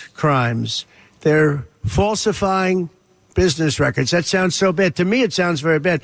You know, it's only a misdemeanor, but to me, it sounds so bad. When they say falsifying business, that's a bad thing for me. I've never had that before. I'm falsifying. You know what falsifying business records is? In the first degree. They say falsifying business records. Sounds so good, right? It means that legal expense. I paid a lawyer, totally legal. I paid a lawyer a legal expense. And a bookkeeper, without any knowledge from me, correctly marked it down in the books. A very professional woman, highly respected. She testified. Marked it down in the books as a legal expense. So a legal expense, paid a lawyer, is a legal expense in the books. It's not sheetrock, construction, or any other thing. It's a legal expense. Think of that. This is what the falsification of business records were. And I said, what else are you going to call it? Well, it was sort of a rambling event, but, you know, you get the sense of it. He went on and said that he will appeal. They'll go through every appeal. Some have said, I think the Speaker of the House has suggested that Donald Trump, try to appeal this directly to the Supreme Court. The Speaker of the House, Mike Johnson, said he believes the Supreme Court should just step in proactively because it's that egregious. All right. CNN's legal analysis said that, there are many areas that there might be appeal. Here's a couple of legal beagles that were on, of all places, CNN, saying, yeah, there could be reversible error. So I think the top grounds for appeal is the fact that we had a state court here, a state prosecutor, enforcing, in part, a federal election crime for the first time, actually, in U.S. history. We've never before seen a case where any state or county level prosecutor has charged as part of their case or as a subpart of their case a violation of the Federal Election Campaign Act. So this is the first time that's happened. It was briefed to Judge Merchan. Judge Merchan said, I find it okay. I find it acceptable under New York state law. But that's going to be issue 1A on the appeal. We don't know what the answer will be. It's unprecedented. Mark O'Mara, likelihood of a successful appeal? I think there's a great likelihood, and the reason why is there are a number of issues. Ellie brought one up. I have always complained about the way this jury was. It was not handled during the trial. I think with the massive focus on this case that they should have been sequestered, they certainly should have been sequestered during the deliberations. I think they should have been sequestered for the week before. Still don't understand why there was a week delay with a trial that everybody knew was going to go towards closing arguments in a jury. But even maybe during the trial itself, it should have been sequestered. And the reason why is there is going to be thousands of examples of potential infection. At this point, they'll find out who the jurors are. They will backtrack them to every house that they went to watch the billboards they saw, the newsstands they passed by. So I have a real concern that the judge, who has to ensure the freedom given by the jury process, wasn't, because this jury was not well protected. And that's only one of 100. Yeah, and I think there are about 100 different things where there is reversible error. I really believe that this was such a extra legal trial. It really was. Okay. CNN contributor Scott Jennings is a conservative. He appears over there on CNN and tries to bring a little balance. It's a difficult job. Somebody's got to do it. And he says he thinks this is going to backfire on Democrats if there is any indication of what he was hearing from Republicans who don't even support Donald Trump last night. Well, if my phone and the text messages I'm receiving are any indication, every Republican in the country is madder than a wet hen. I mean, people who are decidedly non-MAGA, not Trump fans, are blowing up tonight saying this case never should have been brought. This is ridiculous charges. It was egregious use of the criminal justice system. And I mean, I'm hearing people say, I had no intention of voting for Donald Trump, and now I am. And then if you ask the Trump campaign what's happening, you know, they literally broke their online donation portal because people were rushing to the internet to give them money in the minutes after the verdict. So I think there's a real chance here. This is going to massively backfire on the Democrats and help Donald Trump. Well, here's an example of maybe what he's talking about. Listen to this story from the dailyfetch.com. It's unbelievable. You're not going to believe this. Venture capitalist and former Hillary Clinton donor Sean McGuire announced that he has donated $300,000 to Trump's campaign following his guilty verdict on Thursday, stating he refuses to live in a society where people are afraid to speak. The news came as many decried the verdict as a symbol of America's final descent into a third world banana republic. McGuire was one of many high-profile people who began supporting Trump following the verdict. I just donated $300,000 to President Trump, he posted on X. The timing isn't a coincidence. I know I'll lose friends for this. Some will refuse to do business with me. The media will probably demonize me as they have so many others before me. But despite this, I still believe it's the right thing to do. I refuse to live in a society where people are afraid to speak. McGuire said Biden's debacle in Afghanistan and his fostering of foreign wars are the main reason he will no longer be voting for Democrats. He also added that he had spent hundreds of hours following the trials and researching the charges against Trump, concluding that they were all politicized, underhanded forms of lawfare designed to derail Trump's presidential campaign. If these are the worst things they can find, then he did less wrong than I otherwise would have assumed. There's a real chance President Trump will be convicted of felony charges and sentenced to prison. But he says, I'm going to put my money where my mouth is. Even though he's a Hillary Clinton supporter from years past, he sent $300,000 to the Trump campaign. Marco Rubio says that he believes that the verdict eventually will mean that Trump is elected a president again. He said basically it's going to backfire in a huge way. I think we have to divide the political aspects of this and then what it means to our country. From a political side, you know, this is a big win. I mean, Trump's website last night crashed. I mean, there's so many people giving money. I don't know what the number was at. I mean, within the first 30 minutes, it was like $50 million. They've convicted him of a felony because he categorized a payment to his lawyer as a legal expense. That's a felony. So I think people look at that as the whole thing is nuts. And when you tell them the judge was an open Biden supporter, his daughter is a Democratic operative, the jury, of course, was selected from Manhattan, the DA promised to put Trump away while he was running for office, before he knew what he was going to charge him with. You add all these elements, and then the way the trial was conducted. Politically, I think Trump benefits from this. I think they elected him president last night. But what does this mean to our country? What this means to our country is that we now live in the United States of America that looks like the countries I have visited over the years and that we have lectured for years about rule of law, a place where the court system is weaponized. It is used to go after political opponents and the people who work for them with a very clear message. If you stand in our way, we are going to make your life a misery. And, you know, Trump has the means and the resources to pay for lawyers and fight this thing. Most people out there, myself included, if I were charged and facing all of this, it would bankrupt me. I would have to plead guilty to stuff just to get it out of the way because it would bankrupt me. And that's what I think we need to fear now, is that there are plenty of Democrats, Soros, left-wing Marxist prosecutors prepared to charge people on the right with crimes in order to get them out of politics. And that's a very scary place to be. I never thought I would live in the United States of America that had that feature of its politics. That's where we are now. That's the line these people have crossed.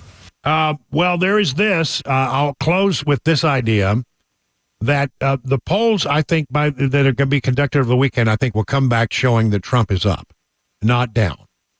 And my indication on this is that there is a snap poll that's been done by the Daily Mail, and they say, exclusive, Donald Trump gets a 6-point bump in approval after being found guilty on 34 counts, according to a Snap Daily Mail poll. basically, we have a company named JL Partners hired by the Daily Mail in UK, and they conducted a snap poll of 403 likely voters after the guilty verdict, and they found that Trump's favorability ratings after the guilty verdict had gone up 6 points. During the trial, he didn't lose support. He gained support. As we have found in our 2024 report, there are a lot of signs in the polls that indicate something is going on, and I think that Democrats are going to rue the day that they decided to take on this particular case and to weaponize the legal system of our country. 22 minutes now past the hour. The guaranteed offer is the easiest way to sell your home. It's really simple. We bring you an all-cash offer. You close in as little as 21 days.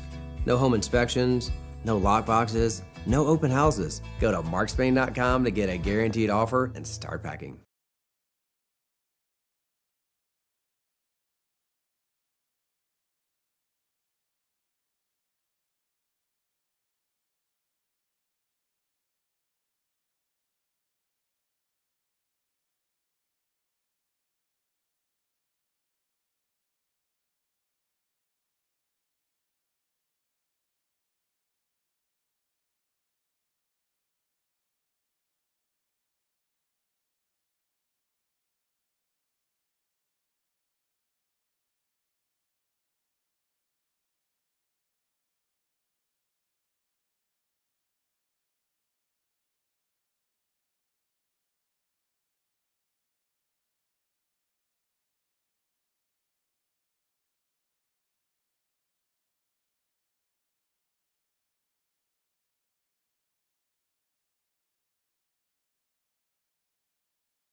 Reporter Peter Ducey gets a crack at President Biden today after the Kansas City Chiefs White House ceremony. Boat theft here in Tennessee, and we've got some Olympics news. Not the best. We'll tell you what it is. 5:30 Super Talk, 99.7 WTN.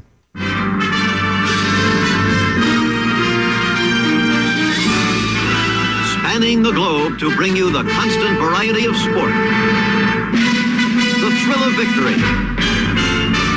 and the agony of defeat. That's right. It's one of a limited number of remaining wild, wacky world of sports with Mac Maury.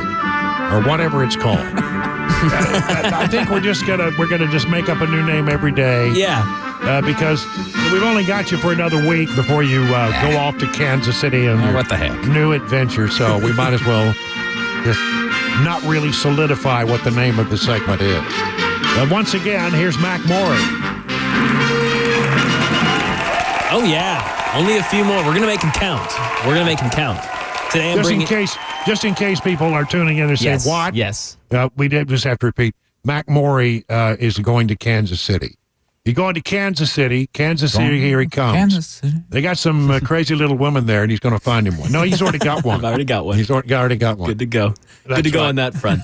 Yeah. But he's taking a job at his dream job, really. I mean, gosh.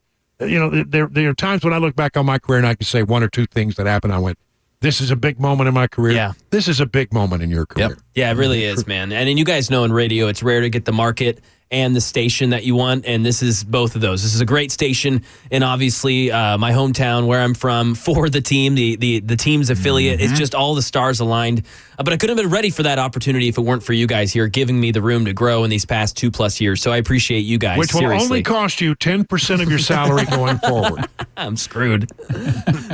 All right, so what's on the sports menu today? Okay, so some quick Titans news, just because I'm only here another week. I thought, you know what, well, let's cover some Titan stuff. They are, back working out, OTAs. We're seeing a little bit of that first-round pick over from this year, J.C. Latham, working with Bill Callahan, and we're seeing him improve. We're seeing him kind of just learn this system. Brian Callahan, the new head coach, we're seeing him kind of put Will Levis in a big training and a big learning spot here, learning a whole new offense. And he was only, obviously a rookie last year coming in the middle of the season. He already had a big hump to overcome, and now that has grown even more with a bunch of new receivers, new offensive linemen, and obviously a whole new playbook.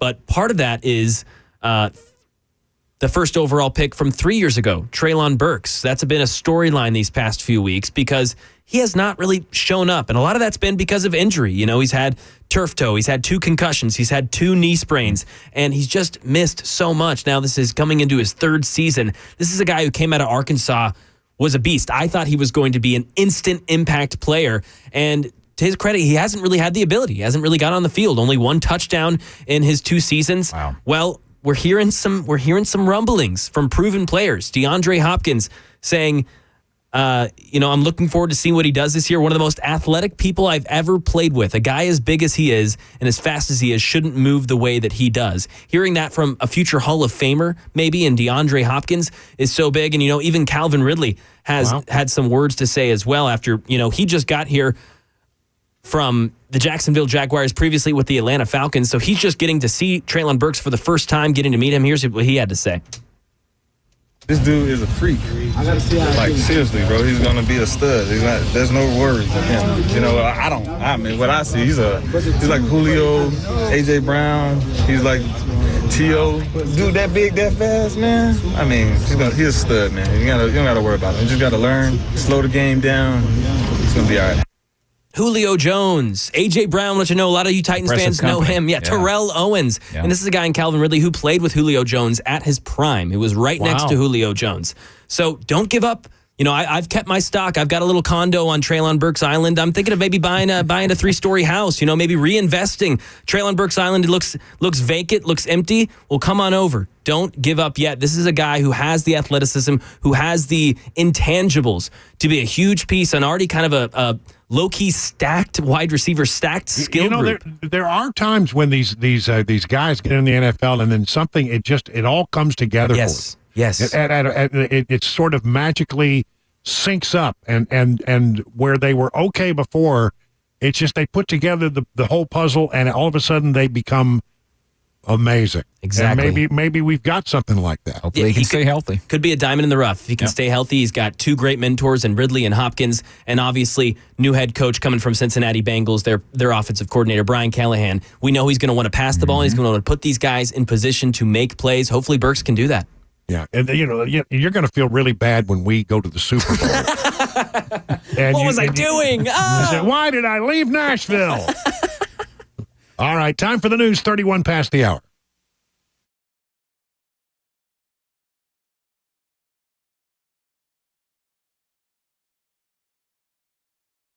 5:31. I'm Mac Morey with your top stories. 81 degrees, a little sunny, mostly cloudy right now in Nashville.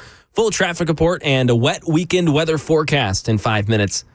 The press been asking for President Joe Biden's reaction since his predecessor's 34-count guilty verdict today. One reporter was able to get to him after the Kansas City Chiefs White House ceremony today and asked if he could see himself as a defendant one day. Mr. Biden explained he did not because he hasn't done anything wrong. Questioned once again, Mr. Biden was asked if he was ordering his opponent, Donald Trump, investigated and brought up on charges, to which the president responds, quote, "I didn't know I was that powerful." Here's the exchange. Are you worried that this could happen to you someday? Somebody comes up with some charges and tries to bring you into court?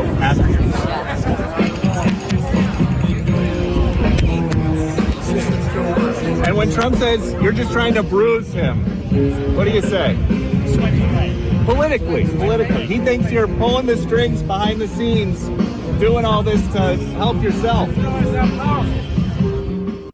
can faintly hear him say, "I did not know I was that powerful," as he walks away there from Peter Ducey, the reporter. Boat theft in Tennessee. 24-year-old Chase Brody Brown arrested yesterday after being accused of stealing a boat from TNT Water Sports.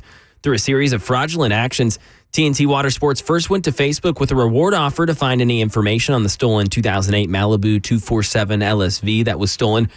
Brown's been stealing the merchandise with the credit union cashier's check and then turns around and he sells it on Facebook Marketplace. Brown now in custody on a $300,000 bond, set to appear in court on June 21st.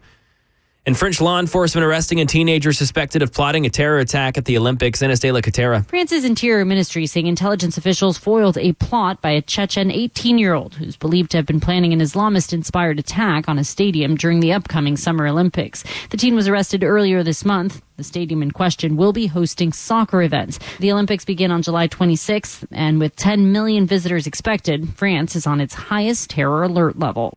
And that is the latest news. Traffic, weather on the way. I'm Mac Morey, WTN News. Hey, it's Dan Mandis, and I am so glad that California Closets has fixed my closet catastrophe. After exact measuring and planning, they came over and got to work.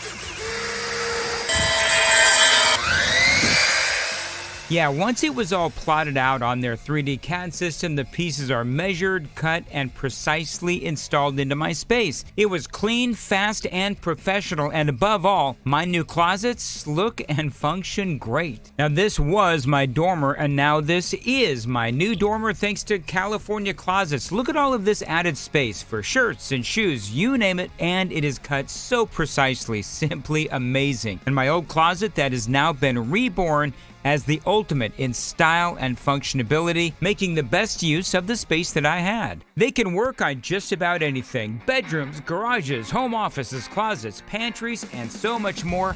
Find them online, CaliforniaClosets.com, and see what they can do for you. You can schedule a free design consultation. Mention my name, CaliforniaClosets.com.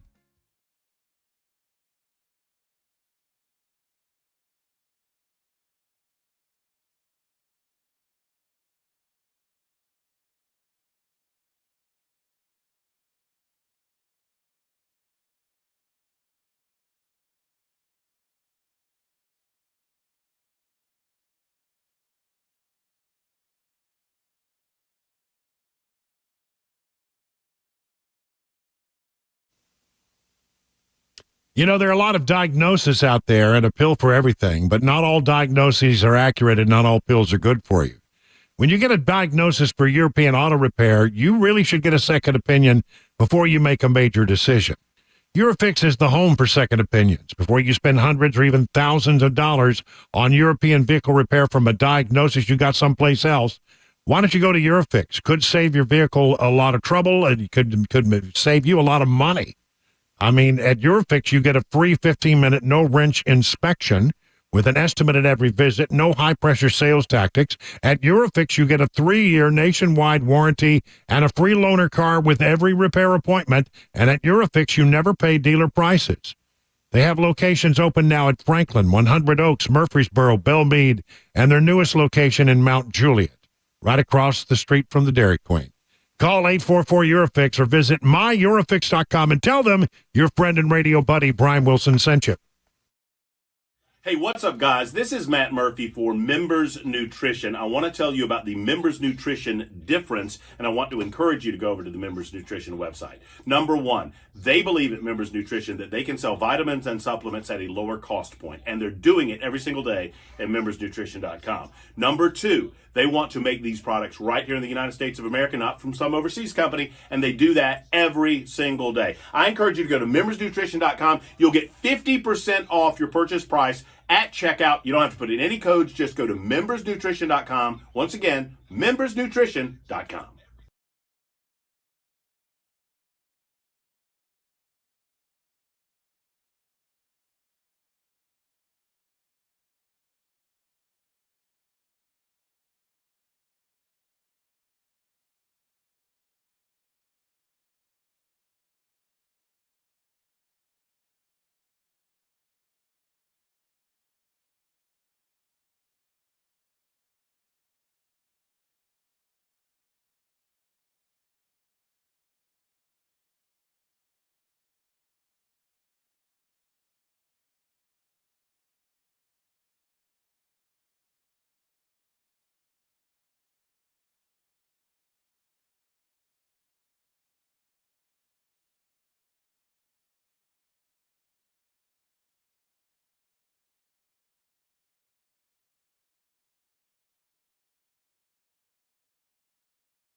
"39 minutes now past the hour." I mean, we got to move right to it because, I mean, people are anxious to talk. It's time for round two of Phone Your Farb Friday.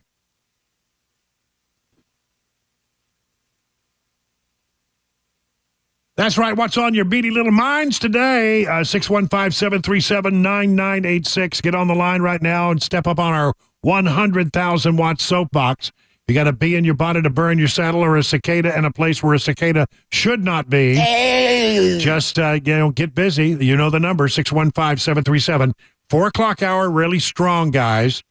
So the 5 o'clock hour has their work cut out for them. We'll start with Rick in Lebanon. Rick, you're on with Brian on the drive. You want to talk about what happened yesterday? Hello, Rick. Well, that's unfortunate. You know, you get a sort of, we got all excited. Brian? There you are. Hello, Brian. Hello, you're up, yes, Rick. Sir. Go ahead. Okay, this is Incredible Rick.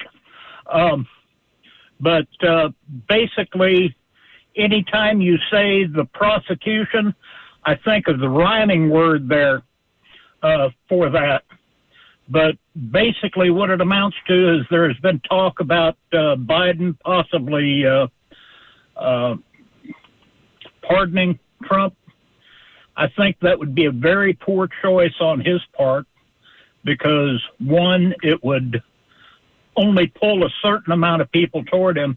But I think a lot of the hard right there would just go, "Oh no, he did this." Well, can I ask you, Rick, where does this come from? I mean, you're about the seventh person who said they believe that that Biden will pardon Trump. What makes you think that is something that might even be considered? I don't think it will. I just got it from the callers that were out there because I don't believe. I don't believe it at all either. Believe he can. Yeah. I don't believe he can. All right. Well, he could, but I don't think he will. Or something, but All right, Rick. Thank you. Appreciate it. Dana in Shelbyville, you're up with Brian on the drive. Hello, Dana. What's on your mind? Hey, Brian. I think yesterday was definitely a turning point. It's a day and time where you can't be on the fence anymore. You're going to have to pick a side, and it's bigger than Donald Trump. It's bigger than Democrat, Republican, conservative, liberal. You're for America or you're not, because Trump is an American trying to save America, and nobody can question that. I mean, that's what I know he's doing. His work is doing. But the other side is trying to sell us out. So you pick a side. I think more and more people's eyes are being opened, and they're being opened wide. And hopefully people do see this is truly the two options. Well, I think it's a jolt was sent through the whole 2024 campaign yesterday with that verdict. And I think the Democrats are thinking, yeah, we got him. And I think that they're going to be completely disabused of that notion in a few days when the polls start to come out and show that there's been a real movement toward Trump and away from Biden. I believe that people believe that this is patently unfair. And I think it's going to backfire on them. I do. Dana, thank you. I appreciate it. Mike in South Pittsburgh. Hey, Mike, what's up with you? What's on your mind today? What's going on, Brian? Hey, what's up? I'm not really worried about Trump. I mean, it's going to go to the high court, and he'll be exonerated. But I would like to do a shout-out to Mac Morey. I got 2 words for him. One is congratulations, and the next one is KansasCitySteakCompany.com, because he's going to be right in the thick of things. He's going to be right. I have that shipped to my house about a couple times a month, and you cannot beat it. But good all luck right, to him.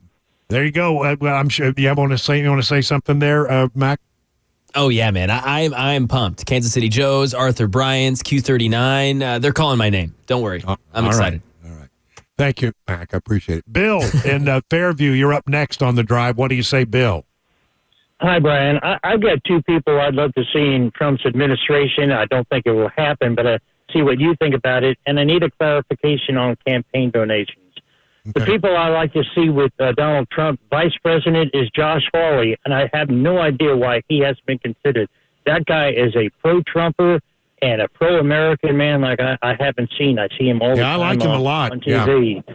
And then for Attorney General, I'd love to see Trey Gowdy. He's a pit bull. He puts your teeth in his teeth, and you're dead.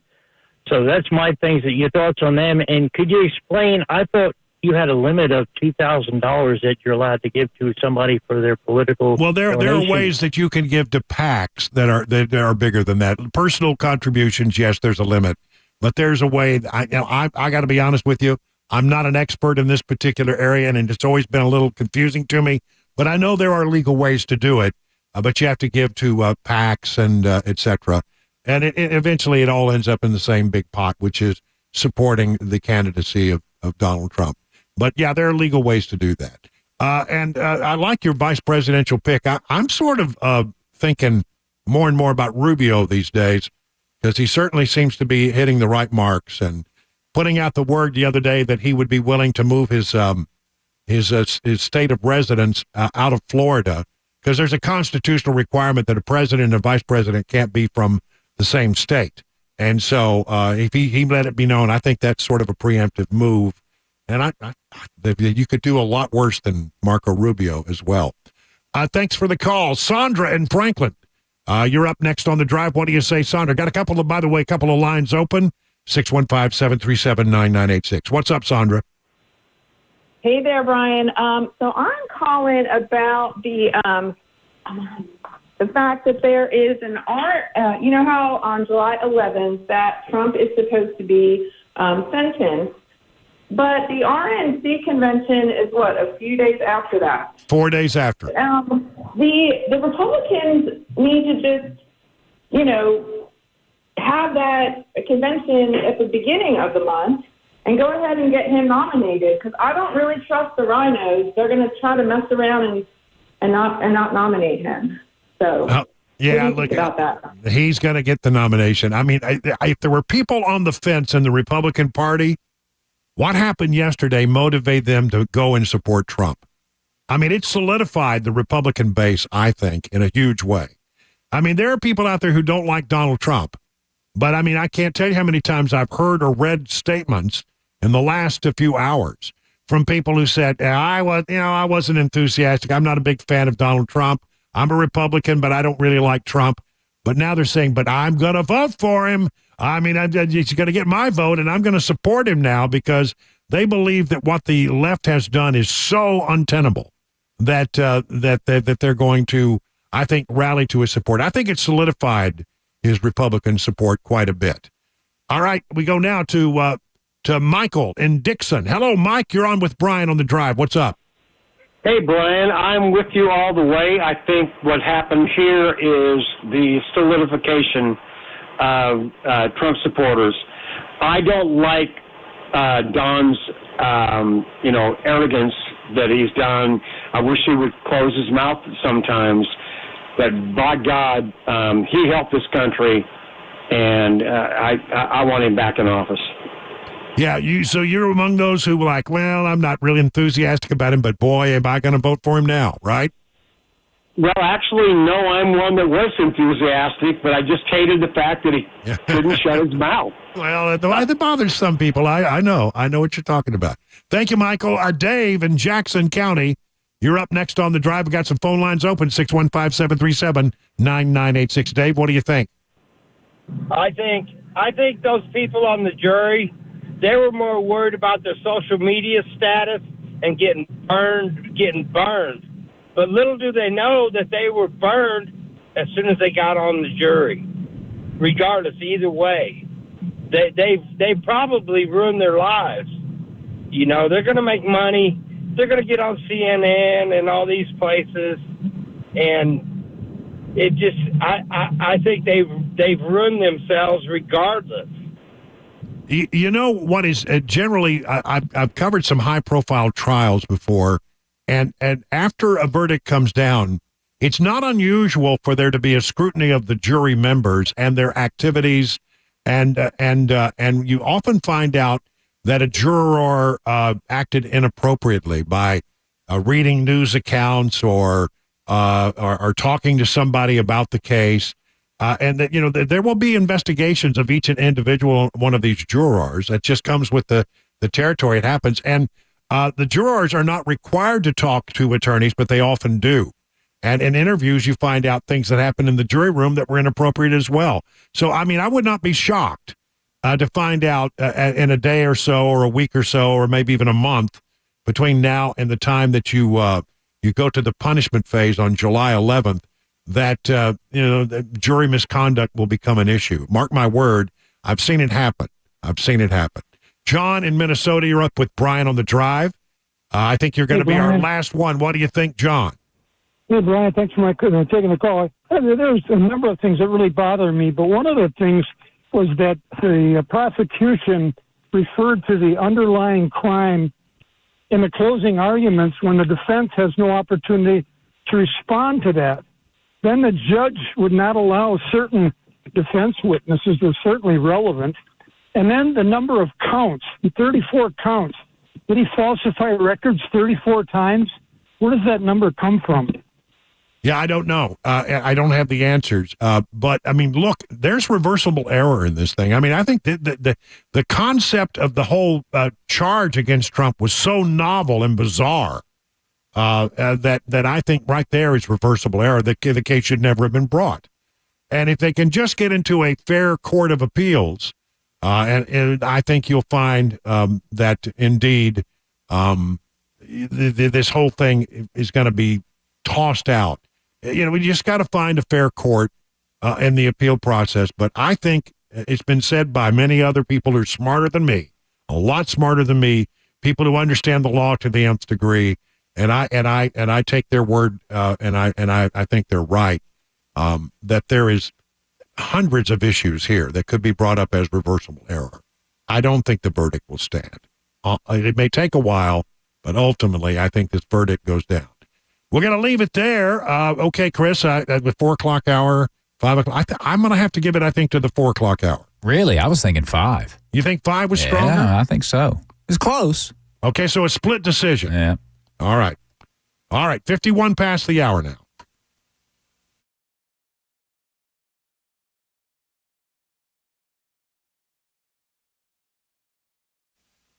DT McCall. What can I say about them? A lot. I mean, you go through my house, you're going to find stuff. I got appliances that I bought at DT McCall. I got furniture. I got bedroom suites. I got a zero-turn mower. You've heard me talk about it. It's a Cub Cadet. I got it at DT McCall's. It's my favorite thing in the world. I love to mow on that thing. I really do. So here's what I'm going to say to you. If you need something for your home, why don't you look at DT McCall first? I mean, first of all, they're a local company. Why would you want to go to some big box store? Why not try to keep your money local and deal with a good local firm? They've been around in Middle Tennessee for more than 100 years, 5 convenient locations. You're going to find anything that you want for your home at DT McCall's. There's no doubt about that. And then they're going to be honest with you. They're going to give you an honest price. They're going to tell you this is how much it is, and it's going to be a good price. And then the thing about it is they're never going to upcharge you for things like delivery or setup or haul away of the old thing. They're just ethical in that regard. They don't play the games that the big box stores play, and you know what I'm talking about. So listen, why don't you take a look at one of their stores to find out about their 5 convenient locations and to learn about all the products that they have and things that they can provide for you and your family in your home. Why don't you just go to their website, dtmccalls.com. Won't you take me back to Tennessee? I'm going to give it away. We're going to do TikTok today. Oh, TikTok or talk? Okay. TALK. Spring is here. Today we're going to talk about ticks. Bugs are coming out. Unfortunately, ticks are coming out. People are going to be out in the woods. First, the types of ticks. American dog tick, the black-legged deer tick, the Lone Star tick. We've got a Gulf Coast tick. Got a new one coming in, the longhorn tick. These are the ones we need to watch out for. 75% of vector transmitted diseases now are from ticks. Rocky Mountain spotted fever, rickelosis, tularemia, Lyme disease, almost flu-like, gonna run a fever. You may or may not get a rash in the saliva. They secrete the cement to glue themselves in. Oh, wow. Yeah, that's great. So you need to get some tweezers, get down on that capitulum and grab it and pull the tick off. Do not grab the body. A lot of people think ticks drop out of trees. They don't drop out of trees. And they can't jump. And they can't fly. So they're in the leaves, on the plants and things. On the grass. On the grass. Leaves of the grass. And they do this number with their front legs. And that's called questing. They are sensing a prey item coming by. They'll take those legs and latch on and then crawl up. And then there you go. You're battling it.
6 o'clock. I'm Mac Morey with your top stories. 80 degrees on Music Row. We got a traffic report plus a wet weekend weather forecast. Headed your way, 5 minutes.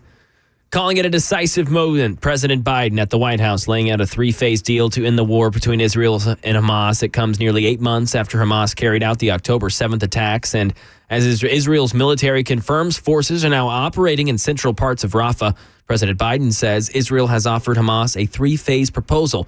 It includes a complete ceasefire, the release of all hostages and prisoners, the delivery of aid, negotiations to end the war, and a major reconstruction plan of Gaza. Here's Mary Bruce. The president also nodding, of course, to the political pressure and mounting anger and frustration that we have seen play out in this country. The president saying, he understands it. He shares their frustration that what everyone is seeing, what the world is witnessing in Gaza is deeply painful. And the president seemed to urge everyone to also help up the pressure on Hamas to accept this deal.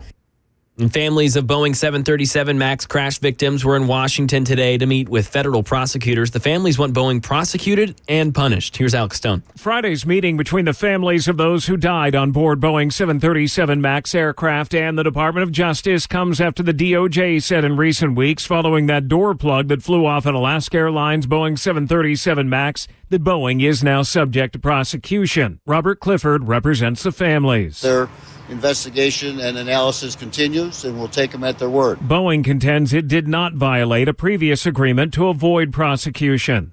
And in the Lone Star State, the Texas Supreme Court unanimously rejecting a challenge to the state's restrictive abortion ban. Dave Packer. The lawsuit was filed last year by more than 20 women who say the Texas abortion ban put their lives in danger. Women in the suit detailing they're being denied medically necessary abortions during pregnancy complications. A lower court had ruled that exceptions could be made in cases where it is unsafe for a woman to continue pregnancy, but the all-Republican Texas Supreme Court overturning that, ruling that the law, which only allows exceptions to the abortion ban when a person is at risk of death or serious physical impairment, is constitutional.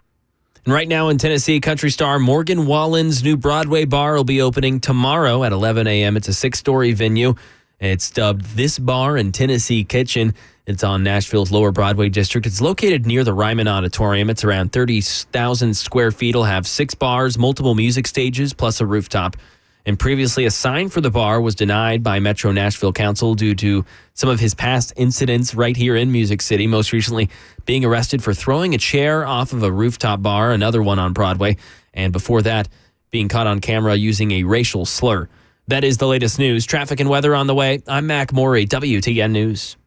Hey, what's up, guys? This is Matt Murphy for Members Nutrition. I want to tell you about the Members Nutrition difference, and I want to encourage you to go over to the Members Nutrition website. Number one, they believe at Members Nutrition that they can sell vitamins and supplements at a lower cost point, and they're doing it every single day at membersnutrition.com. Number two, they want to make these products right here in the United States of America, not from some overseas company, and they do that every single day. I encourage you to go to membersnutrition.com. You'll get 50% off your purchase price at checkout. You don't have to put in any codes. Just go to membersnutrition.com. Once again, membersnutrition.com.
It is 7 minutes now past the hour of 6 o'clock, the last hour of our Friday show. This is the last day of the week and the last day of the month.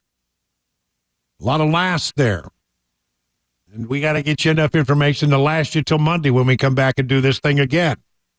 That's the goal. Hey, how you doing out there? You ready for a rainy Saturday? Oh, joy, that's right. 80% chance of rain tomorrow. Just spoiling all my fun. Mm-hmm. Yeah. So, Oh, well. but I don't think Sunday's going to be a complete wash. But Saturday, pretty much count on rain. Got to be wet. Yeah. You're going to be wet. I got a lot of stuff that I want to sort of do some cleanup on in this hour because we've been so focused on just a couple of big stories, obviously. And in fact, my first item is about that big story. Just the News is quoting an interview that was done by Alan Dershowitz, Harvard law professor, a man who understands the depths of the law, unlike many lawyers do. And by the way, a man who, on a personal level, is not a big fan of Donald Trump, but he's a big fan of the law and doing things by the letter of the law and not playing fast and loose with the law. And here's what he is saying about where things will end up. You ready? Harvard Law School professor emeritus Alan Dershowitz predicted Friday that former President Donald Trump will be sentenced to prison, but the sentence will be suspended. That makes a lot of sense, actually. A lot of people are predicting probation. He said on Just the News, No Noise TV show. I don't predict that. I predict that Judge Juan Merchan, will sentence Trump to prison but suspend the sentence so he gets the symbolism of prison without actually having him go to jail. A New York jury found Trump guilty on all 34 counts of falsifying business records, as you know, in this Stormy Daniels trial. Trump, the 2024 presumptive nominee, now becomes the first president to be found guilty of felony crimes. Dershowitz says he doubts Merchan will give Trump a probation like some are predicting. He'll sentence him to, say, 2 years in prison and suspend it because he has no prior record or something like that. But he's just not going to, I think, give him probation. I think that's right. That's an approach I had not considered, but that sort of makes sense. That sounds about right. Now, look, it's not an uncommon thing to sentence somebody to prison and then say, but I suspend the sentence. But it sort of makes the point that we think that he thinks the crime was serious, but not so serious that you should actually have to go spend time in jail. A lot of people got theories about what's going to happen, but that one rings true to me.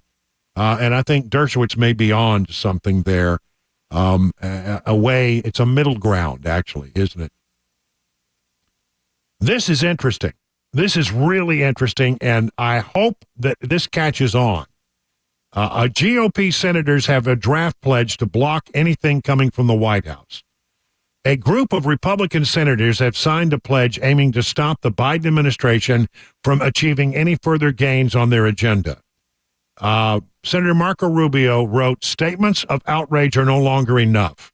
I hope every Republican senator who is sickened by what the deranged left is doing to our country will join us in taking action in the Senate." Many Republicans have expressed their collective disappointment over a conviction yesterday. The White House has made a mockery of the rule of law and fundamentally altered our politics in an un-American way.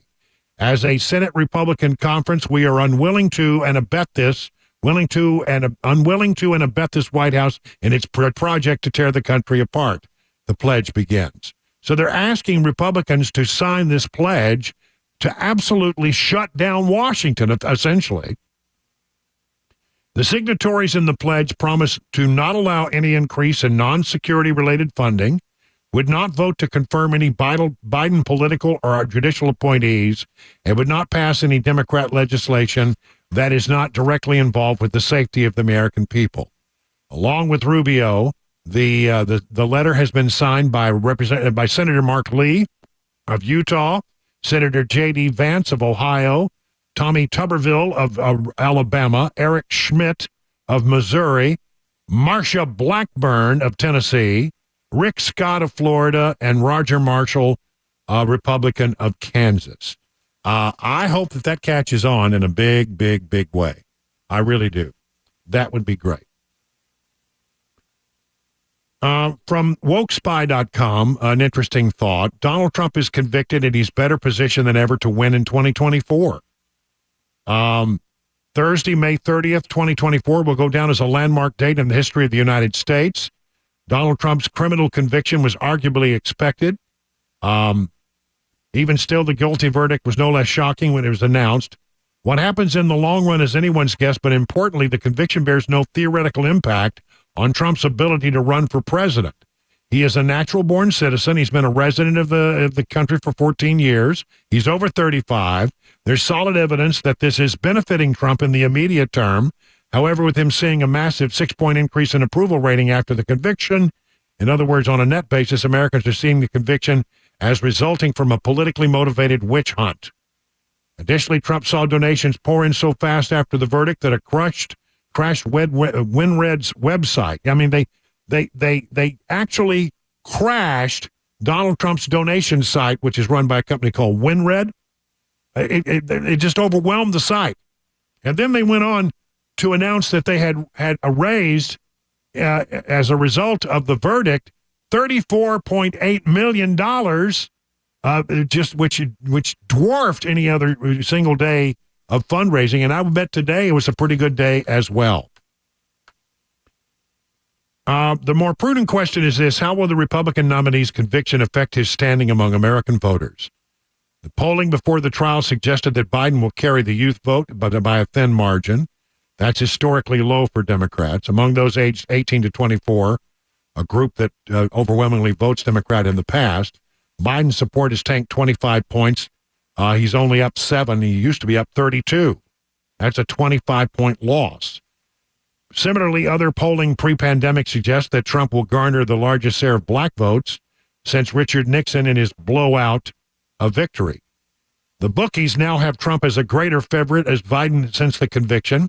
They have Biden now at $168, meaning someone would need to bet $100 to win $168. Trump is at minus 110, which means that one would need to bet $110 to win $100. Does that make sense to you? I don't really understand how that all works.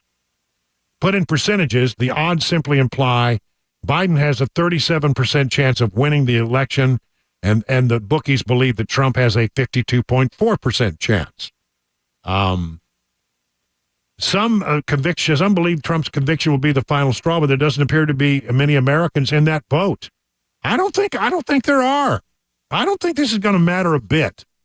I think worst case scenario, it doesn't move the needle at all, and that would be. But I think the best case scenario and the more likely outcome is that the numbers for Trump will go up. A lot of people who've been on the sidelines are going to be pulled into this thing by that verdict. In other political news, leaving that story behind, Joe Manchin, a Democrat, conservative Democrat from the state of West Virginia, has officially filed as an independent, effective today. My commitment is to do everything I can to bring our country together. It's led me to register as an independent with no party affiliation. No party affiliation. Manchin announced in November he wouldn't be running for re-election this year after serving in the Senate since 2010. Before coming to Congress, he served as the governor of West Virginia, you know.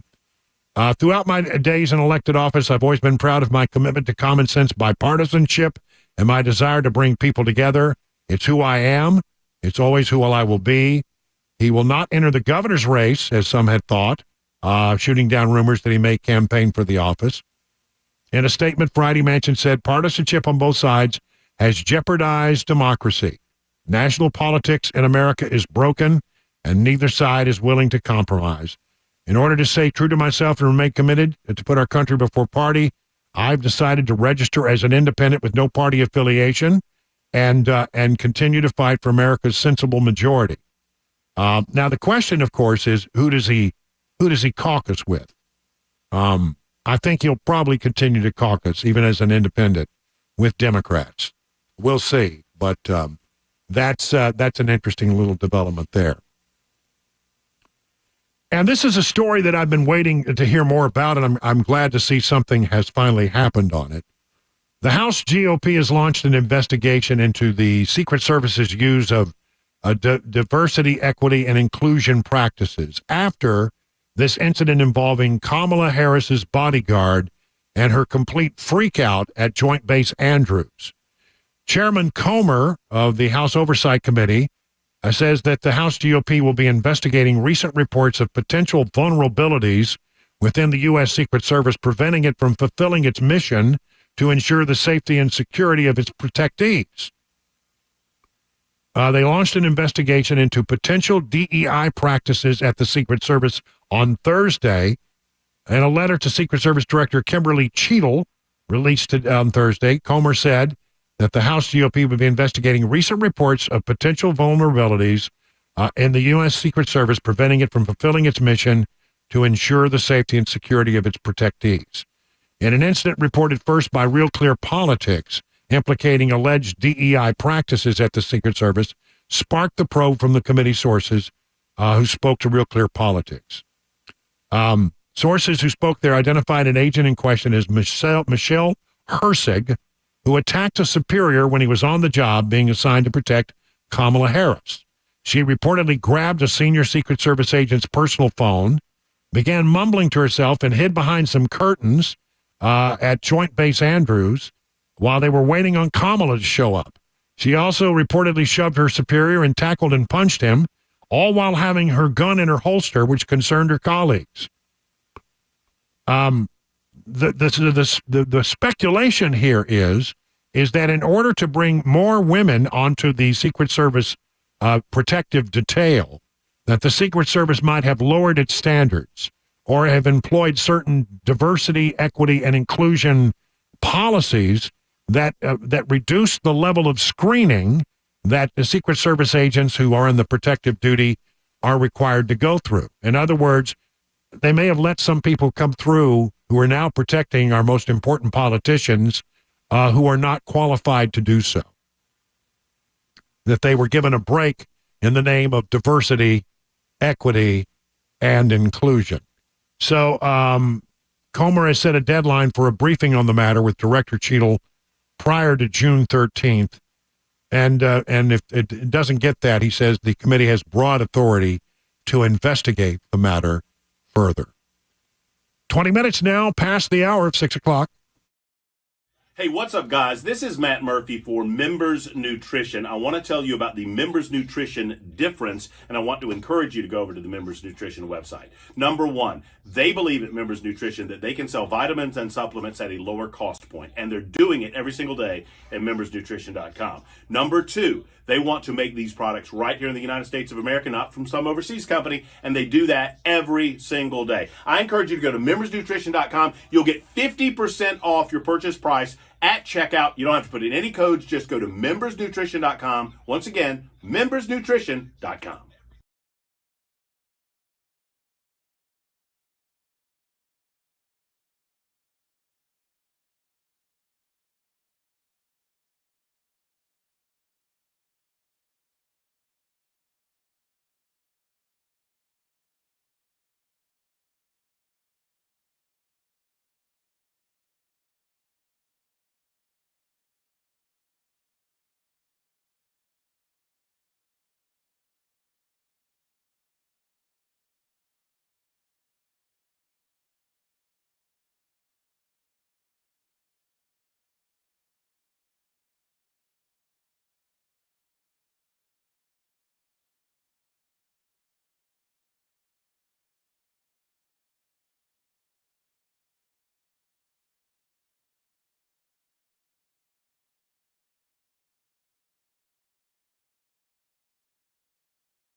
It's 25 minutes now past the hour of 6 o'clock on Super Talk 99.7, winding down our week, winding down our show here. We'll be with you till 7 o'clock.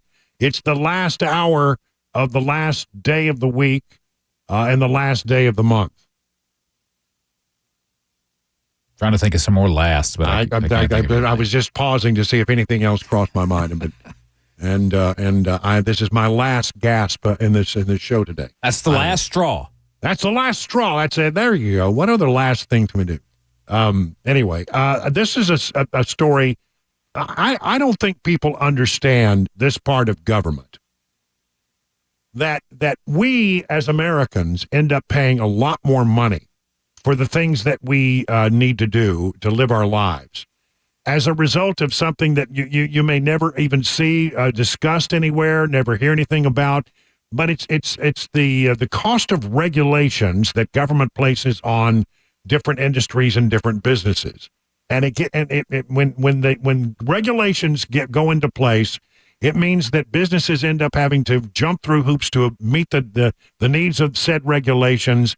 And when they do that, then they end up having to pass on the cost of their good or product because it's gone up to you, the consumer. And that's an indirect kind of tax that you get, the tax that comes with regulations. The Biden administration has set in motion a wave of new regulations that has already cost the United States more than $1 trillion, which equates to thousands of dollars per family, according to a new report from the Job Creators Network. There have been $1.6 trillion in cost imposed from a total of 923 new federal regulations that have been finalized under President Joe Biden, with $1.2 trillion of those being put in place in just the last few months. See, they're working hard to get a lot of stuff in place in case they don't get a second term. So they're really working overtime right now to finalize these regulations and get them in place. In just the first 2 years of the Biden administration, new regulations are estimated to have led to an average of almost $10,000 in added future and present cost to American households, which could jump to $60,000 if the trends continue across a two-term presidency. Federal bureaucrats are pushing an unprecedented regulatory agenda that is crushing America's small business and families at a time of already high inflation, says Alfredo Ortiz, CEO of the Job Creators Network, talking to the Daily Caller News Foundation. Not only are they exceeding their authority, but the economic strain is creating long-term problems for the folks that are the backbone of our economy. The most costly regulation is the recently finalized emission standard for light and medium-duty vehicles, totaling around $870 billion, according to the report. The emission standards introduce increasingly steep requirements over time that vehicles either be hybrid or electric, which currently cost more than traditional cars. The Biden administration has also instituted several regulations on appliances amid the president's bid to lower household emissions. The new standards on washing machines are expected to cost $200 a unit. The gas furnace efficiency standard will cost about $500 on average, and the ban on select refrigerants for air conditioners will cost $1,000. This stuff adds up over time. Maybe you don't need a new refrigerator now, but when you do, it's going to cost you more because of the regulations that are now in place. And that really hurts. That really, really hurts. Despite the president's outward support for the manufacturing sector, the industry has suffered from the surge in regulation in recent years. In 2022, regulators cost American manufacturers $350 billion, up 26% from a decade earlier. That gets passed on to you. Agencies within the Biden administration have rushed to finalize regulations ahead of the 2024 presidential election in an effort to entrench them in case Biden does not win a second term. New regulations are subjected to a look-back period of 60 days before the end of a session of Congress, where they can be more easily repealed due to the congressional review. This is what Democrats do. They regulate you to death. A regulation, it does not have the impact. It has the impact of law, but it's not a law. It's something that the administration writes out without ever consulting Congress. And at the end of the day, these regulations, which they think are great because they're Green New Deal things that they can't wait to get on the books. But the end result is they're going to cost you an arm and a leg, maybe 2 arms. 6:30 now at Super Talk 99.7. The guaranteed offer is the easiest way to sell your home. It's really simple. We bring you an all-cash offer. You close in as little as 21 days.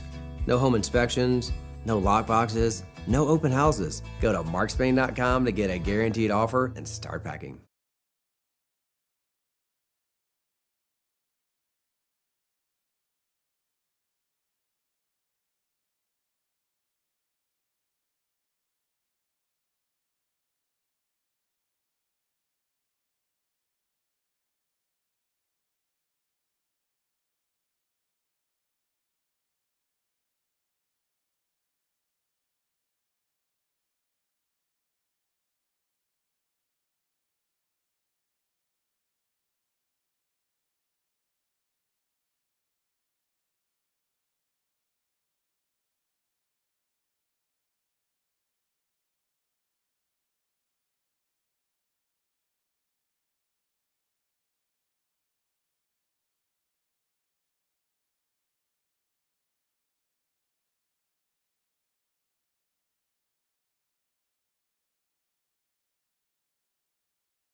I want to tell you about my friends over at Restoration Wellness and Med Spa in Lebanon, here in Wilson County. I'm telling you, if you're looking to lose some weight, if you're looking to improve your overall health, you need to reach out to these people.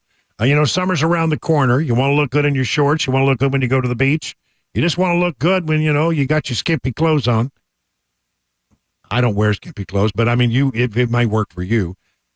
Call the Restoration Wellness team today at 615-470-8124 or visit them at their website, restorationwellnessmedspa.com, to book a consult today. Now, my friends over there, Carly and Jamie, man, are they nice people? I'm telling you, so nice, and they will take care of you like you're part of the family. You can become part of 1,000 patients who have already seen life-changing results from the weight loss management program there. It's working for me. It's working for Cabana Wife. I mean, my goodness, you should see how skinny she looks. She's svelte. That's the only word you can use to describe it.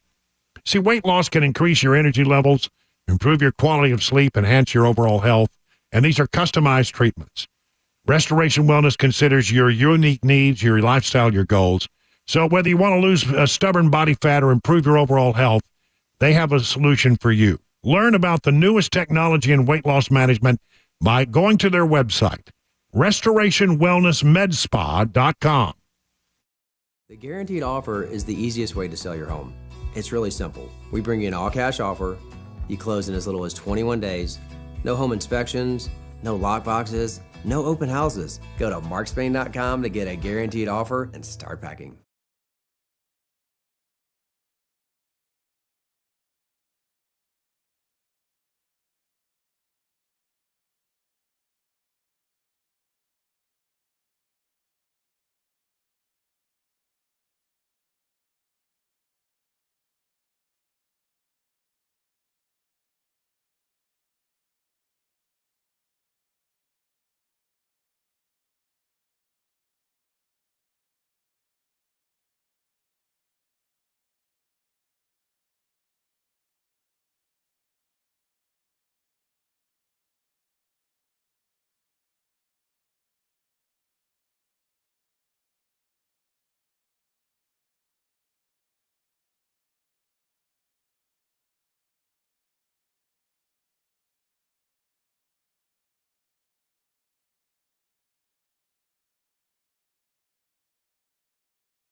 It's 37 minutes now past the hour of 6 o'clock on Super Talk. Brian Wilson in the chair for a few more minutes.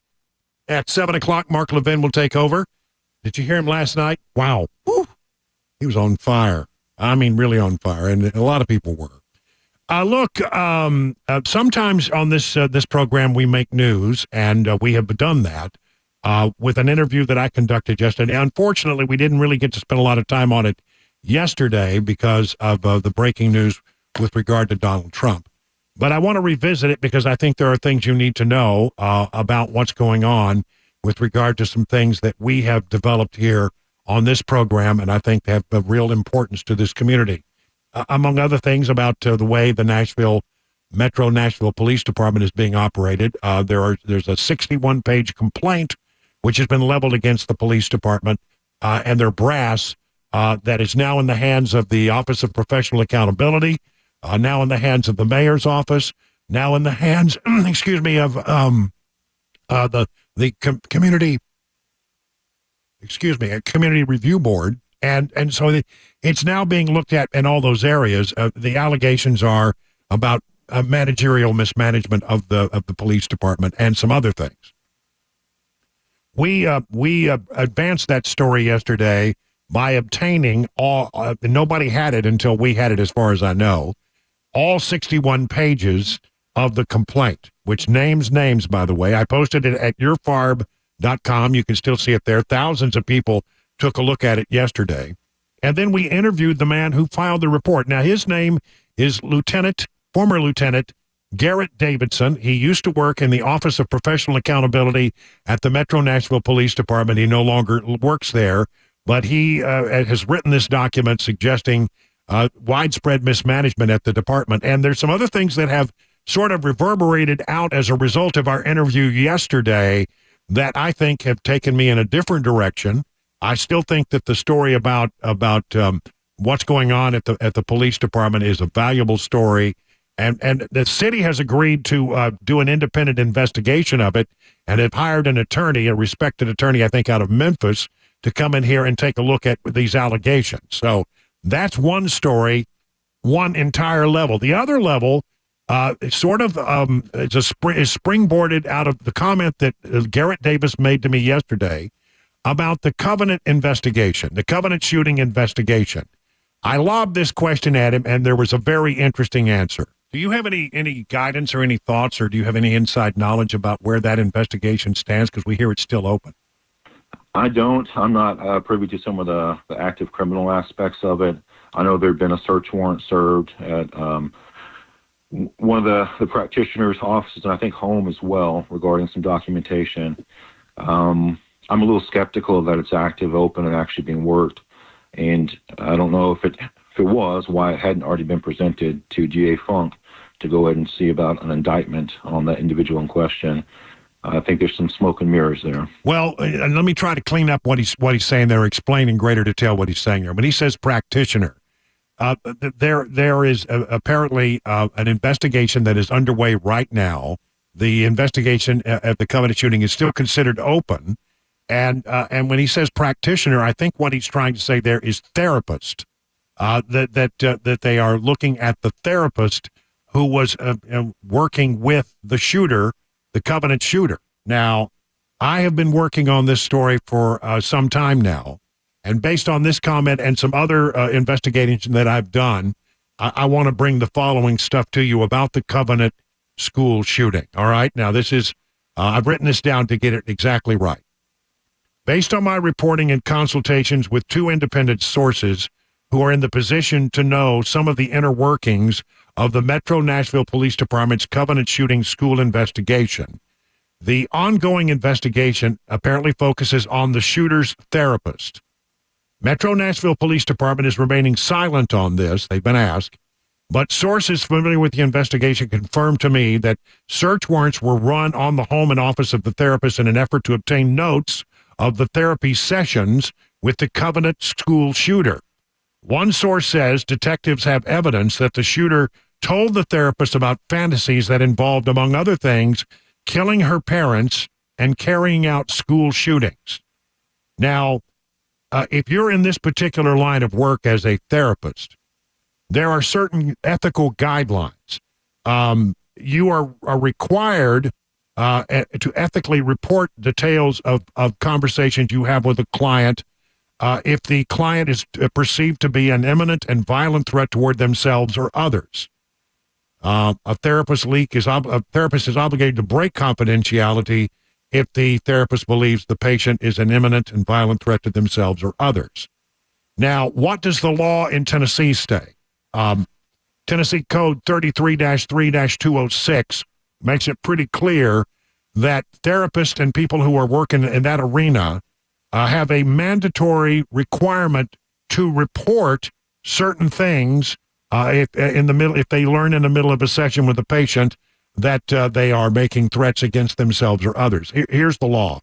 If a patient is communicated to a qualified mental health professional or behavior analyst an actual threat of bodily harm against a clearly identified victim, and the professional, using reasonable skill, knowledge, and care ordinarily possessed and exercised by the professional's specialty under similar circumstances, has determined reasonably, or should have determined, that the patient has the apparent ability to commit such an act and is likely to carry out the threat unless prevented from doing so, then the professional shall take reasonable care to predict, warn, or take precautions to protect the identified victim from the service recipient's violent behavior. In other words, if you're in a session and the patient says to you, I have fantasies of killing my parents, I have fantasies of carrying out a school shooting, that should, under the law, trigger a mandatory report to law enforcement. And apparently, the feeling is that did not happen. So obviously, here's what I need to bring this up to sort of sum it up in a big way. If the therapist, whose name is unknown to me at this time, had information of this nature and had shared it with law enforcement officials, it is possible, and this is sad, but it is possible that the Covenant School shooting might have been prevented and the 6 people killed by the shooter might well be alive today. I mean, that's a pretty interesting part of this story that we haven't heard. This apparently is where the Metro Nashville Police Department is focusing its investigation at this moment. They're looking at whether or not the therapist had an obligation, a mandatory obligation to report, and then if they didn't, is there a crime there? There may be. The question now looming for me is if the Metro Nashville Police Department has developed such evidence, as my sources have told me they have, why hasn't DA Glenn Funk brought a case against the therapist? Look, this whole story has gotten immensely complex. And what I'm troubled by is the fact that we have a major court case going on with about 50 lawyers involved in it who are trying to keep the information from the manifesto and the diaries of the shooter out of the public's hands. And because there's so much lawyering going on with regard to that, I think that the police department is reluctant to talk about the case. But if the case is now focused, as my sources say it is, on whether or not the therapist, this is the remaining open question. There's not going to be any prosecution of the shooter. The shooter is dead. So why is the case still open? I have been told it's still open because they're investigating whether or not the therapist had an obligation to bring this information forward. And if that therapist did not bring the information forward, is it a crime? And now they've run search warrants. They've obtained, according to my sources, a lot of documentation that indicates that this shooter had fantasies of doing violent things to her family and violent things at a school. That should have triggered a mandatory report to police, and apparently that did not happen. I think at this point, regardless of the lawsuit and all of the lawyers that are involved in that the Metropolitan Police Department has a real responsibility here to come forward and to talk to the people of Nashville about where their investigation is. And is it truly still open? And are they going to bring charges in this matter? I mean, they keep it saying it's an open investigation. It's an open investigation. If what I'm being told by my sources is accurate, we have the right to know more about this. And if there's a crime here, it needs to be prosecuted. So where is this case? Is it just going to be in limbo forever? What's the problem with the case? Why can't you bring this thing to a conclusion? It's a fair question. And it's so troubling to think that there's somebody out there who could have been responsible, if they had acted responsibly, could have prevented this shooting and the murders that happened, the 6 people who lost their lives. That all could have been prevented if that person had just followed their ethical and legal responsibility. If that is what is at play here, and I believe it is, I believe my sources have led me to that conclusion, which is a correct one, then we need to know where that investigation stands. No more delay, no more waiting, no more waiting for the stupid case that's now been tied up for more than a year to be concluded. Get to the bottom of this and let the people know what really happened in this regard. And here's the other thing. The state legislature has said time and time again, the governor has said, other people have said in elected positions that we need to know what's in that manifesto. We need to know more about this case so that we can do things that would prevent it from happening again. Maybe the laws with regard to the way therapists are required to report these kind of things need to be strengthened. It would be helpful to know that. It would be helpful to have that go forward in a way that we could perhaps prevent another tragedy like this from happening. Folks, if I'm incorrect about this, then somebody come and tell me where I'm wrong, but I don't think I'm wrong. And I think my sources are right on this. And I think that the investigation is all about what happened with regard to that therapist And the tragic element of this is that perhaps if someone had acted ethically, or someone had acted within the boundaries of the law to report the things that the shooter had said to the therapist, we might not be looking at 6 dead people as a result of that shooting. A lot of time has passed since that shooting, and it's not on our mind every day.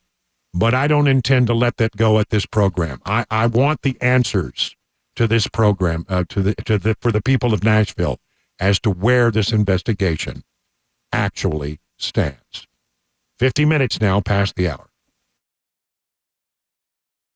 Hey, what's up, guys? This is Matt Murphy for Members Nutrition. I want to tell you about the Members Nutrition difference, and I want to encourage you to go over to the Members Nutrition website. Number one, they believe at Members Nutrition that they can sell vitamins and supplements at a lower cost point, and they're doing it every single day at membersnutrition.com. Number two, they want to make these products right here in the United States of America, not from some overseas company, and they do that every single day. I encourage you to go to membersnutrition.com. You'll get 50% off your purchase price at checkout. You don't have to put in any codes. Just go to membersnutrition.com. Once again, membersnutrition.com.